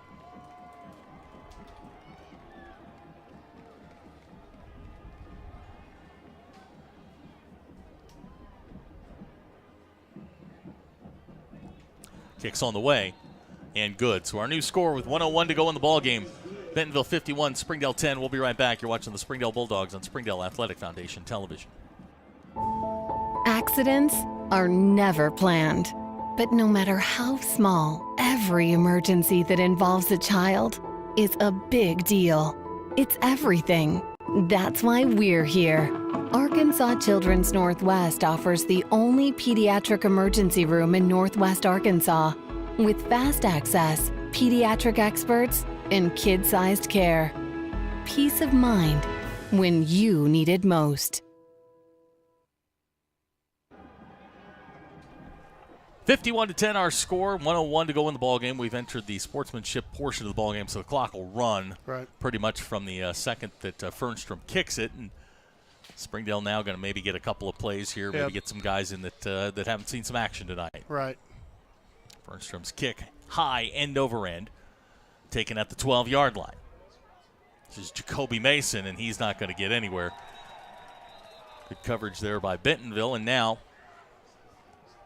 probably get maybe one off here. Yeah, I think you might get one play here, kind of get some guys in there to, like you said, it's going to be close because it's going to be right at the.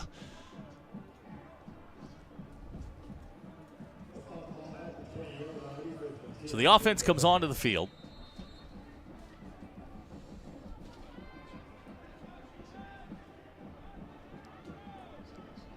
Clock is running with 26 seconds to go in the ball game. Pounders goes under center.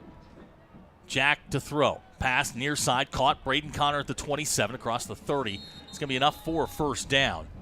Springdale's going to have to hurry here if they want to get one more off.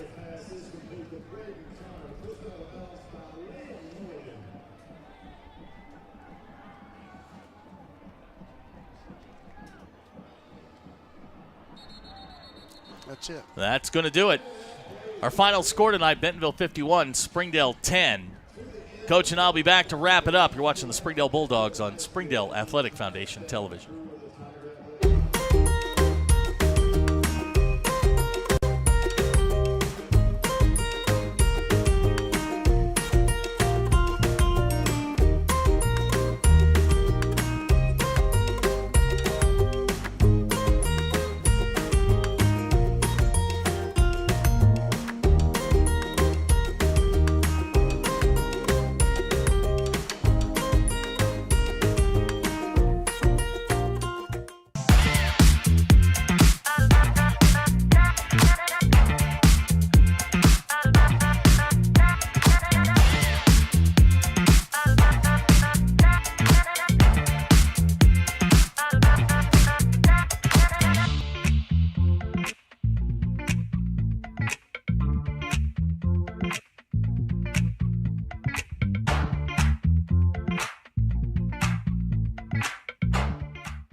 Our final score tonight, Bentonville 51, Springdale 10. Our postgame show is brought to you by Springdale Athletic Foundation, Slim Chickens, Trade Pro, United Federal Credit Union, Tacos for Life, and Storms and Swiderski Orthodontics. Well, Coach, frustrating. Yeah, in a world, Bentonville's very, very good football team, but one quarter into this game, I mean, you're standing there toe to toe with them, and you feel like you got a shot, and then it just gets away from you in the second quarter. And that's what's so frustrating about it, because you were at the time you were doing exactly what you had to do, and those are the things that Springdale's got to. We get to that point, and we just can't push through, and we got to get to the point where we push through that and play, and let's see what happens. Yeah, and I'm sitting here watching Coach Hobbs talk to his team, and he and I have talked during the during those quiet moments. Everything that they had talked about doing, they were doing for 12 minutes. Yes. Everything that you want to do, control the football, don't turn it over. You're playing defense. You're doing everything that you want to do. Right. And then it just gets away from you on three plays. Exactly, and I we all know Coach Hobbs, and if you don't know Coach Hobbs, that's a guy down there that's talking to that team. You talking about a true bulldog? Mm-hmm. That's a bulldog. I mean, if he gets cut, it's woof woof when it comes out. I mean, he is a bulldog, and what he's trying to do is really good. And with us at the feeder schools trying to simulate the same thing that he's running and building that foundation for him at the lower levels, he's doing a great job. We love having him as the head coach, and he's done a great job giving us that feedback as well at the lower levels. Springdale's going to fall to 2-7. Still with an outside chance. You got to have a couple things. You got to beat Southside next week. You got to have some things break your way, but still an outside chance to get into the playoffs. You see right there, Springdale and Southside next week, 7 o'clock is the kickoff. We'll be on the air at 6:30 with the pregame show, and it's a big game. And Southside can put up a ton of points, but if they're not on the field, they can't score points. That's and I think what you saw tonight is sort of the blueprint, and Southside's defense is nowhere near as good as what we saw tonight. Exactly. And you can see right here, see Coach talking to Noel Howard, and it's just, I mean, what you're trying to do right here is, I mean, tell these guys, man, I love you. Yeah. This is going to change. Exactly. This is going to be, it's going to be different, but they are just, they're 2 steps away. Right. And they're right there on. Tonight was one of those first half, man. You're right there, and just couldn't seal the deal. So Springdale's going to fall to 2-7, and again, we'll line up next week and see what happens against Southside. Coach, enjoyed it as always. Appreciate all you guys hanging in with us for 4 quarters, putting up with Coach and I all season long. For our SAF crew and everybody that brings this thing to you. Yep. We will talk to you next Friday night from Gerald Williams Bulldog Stadium in Springdale. Final score tonight, Bentonville 51, Springdale 10. We will talk to you then. Night, everybody.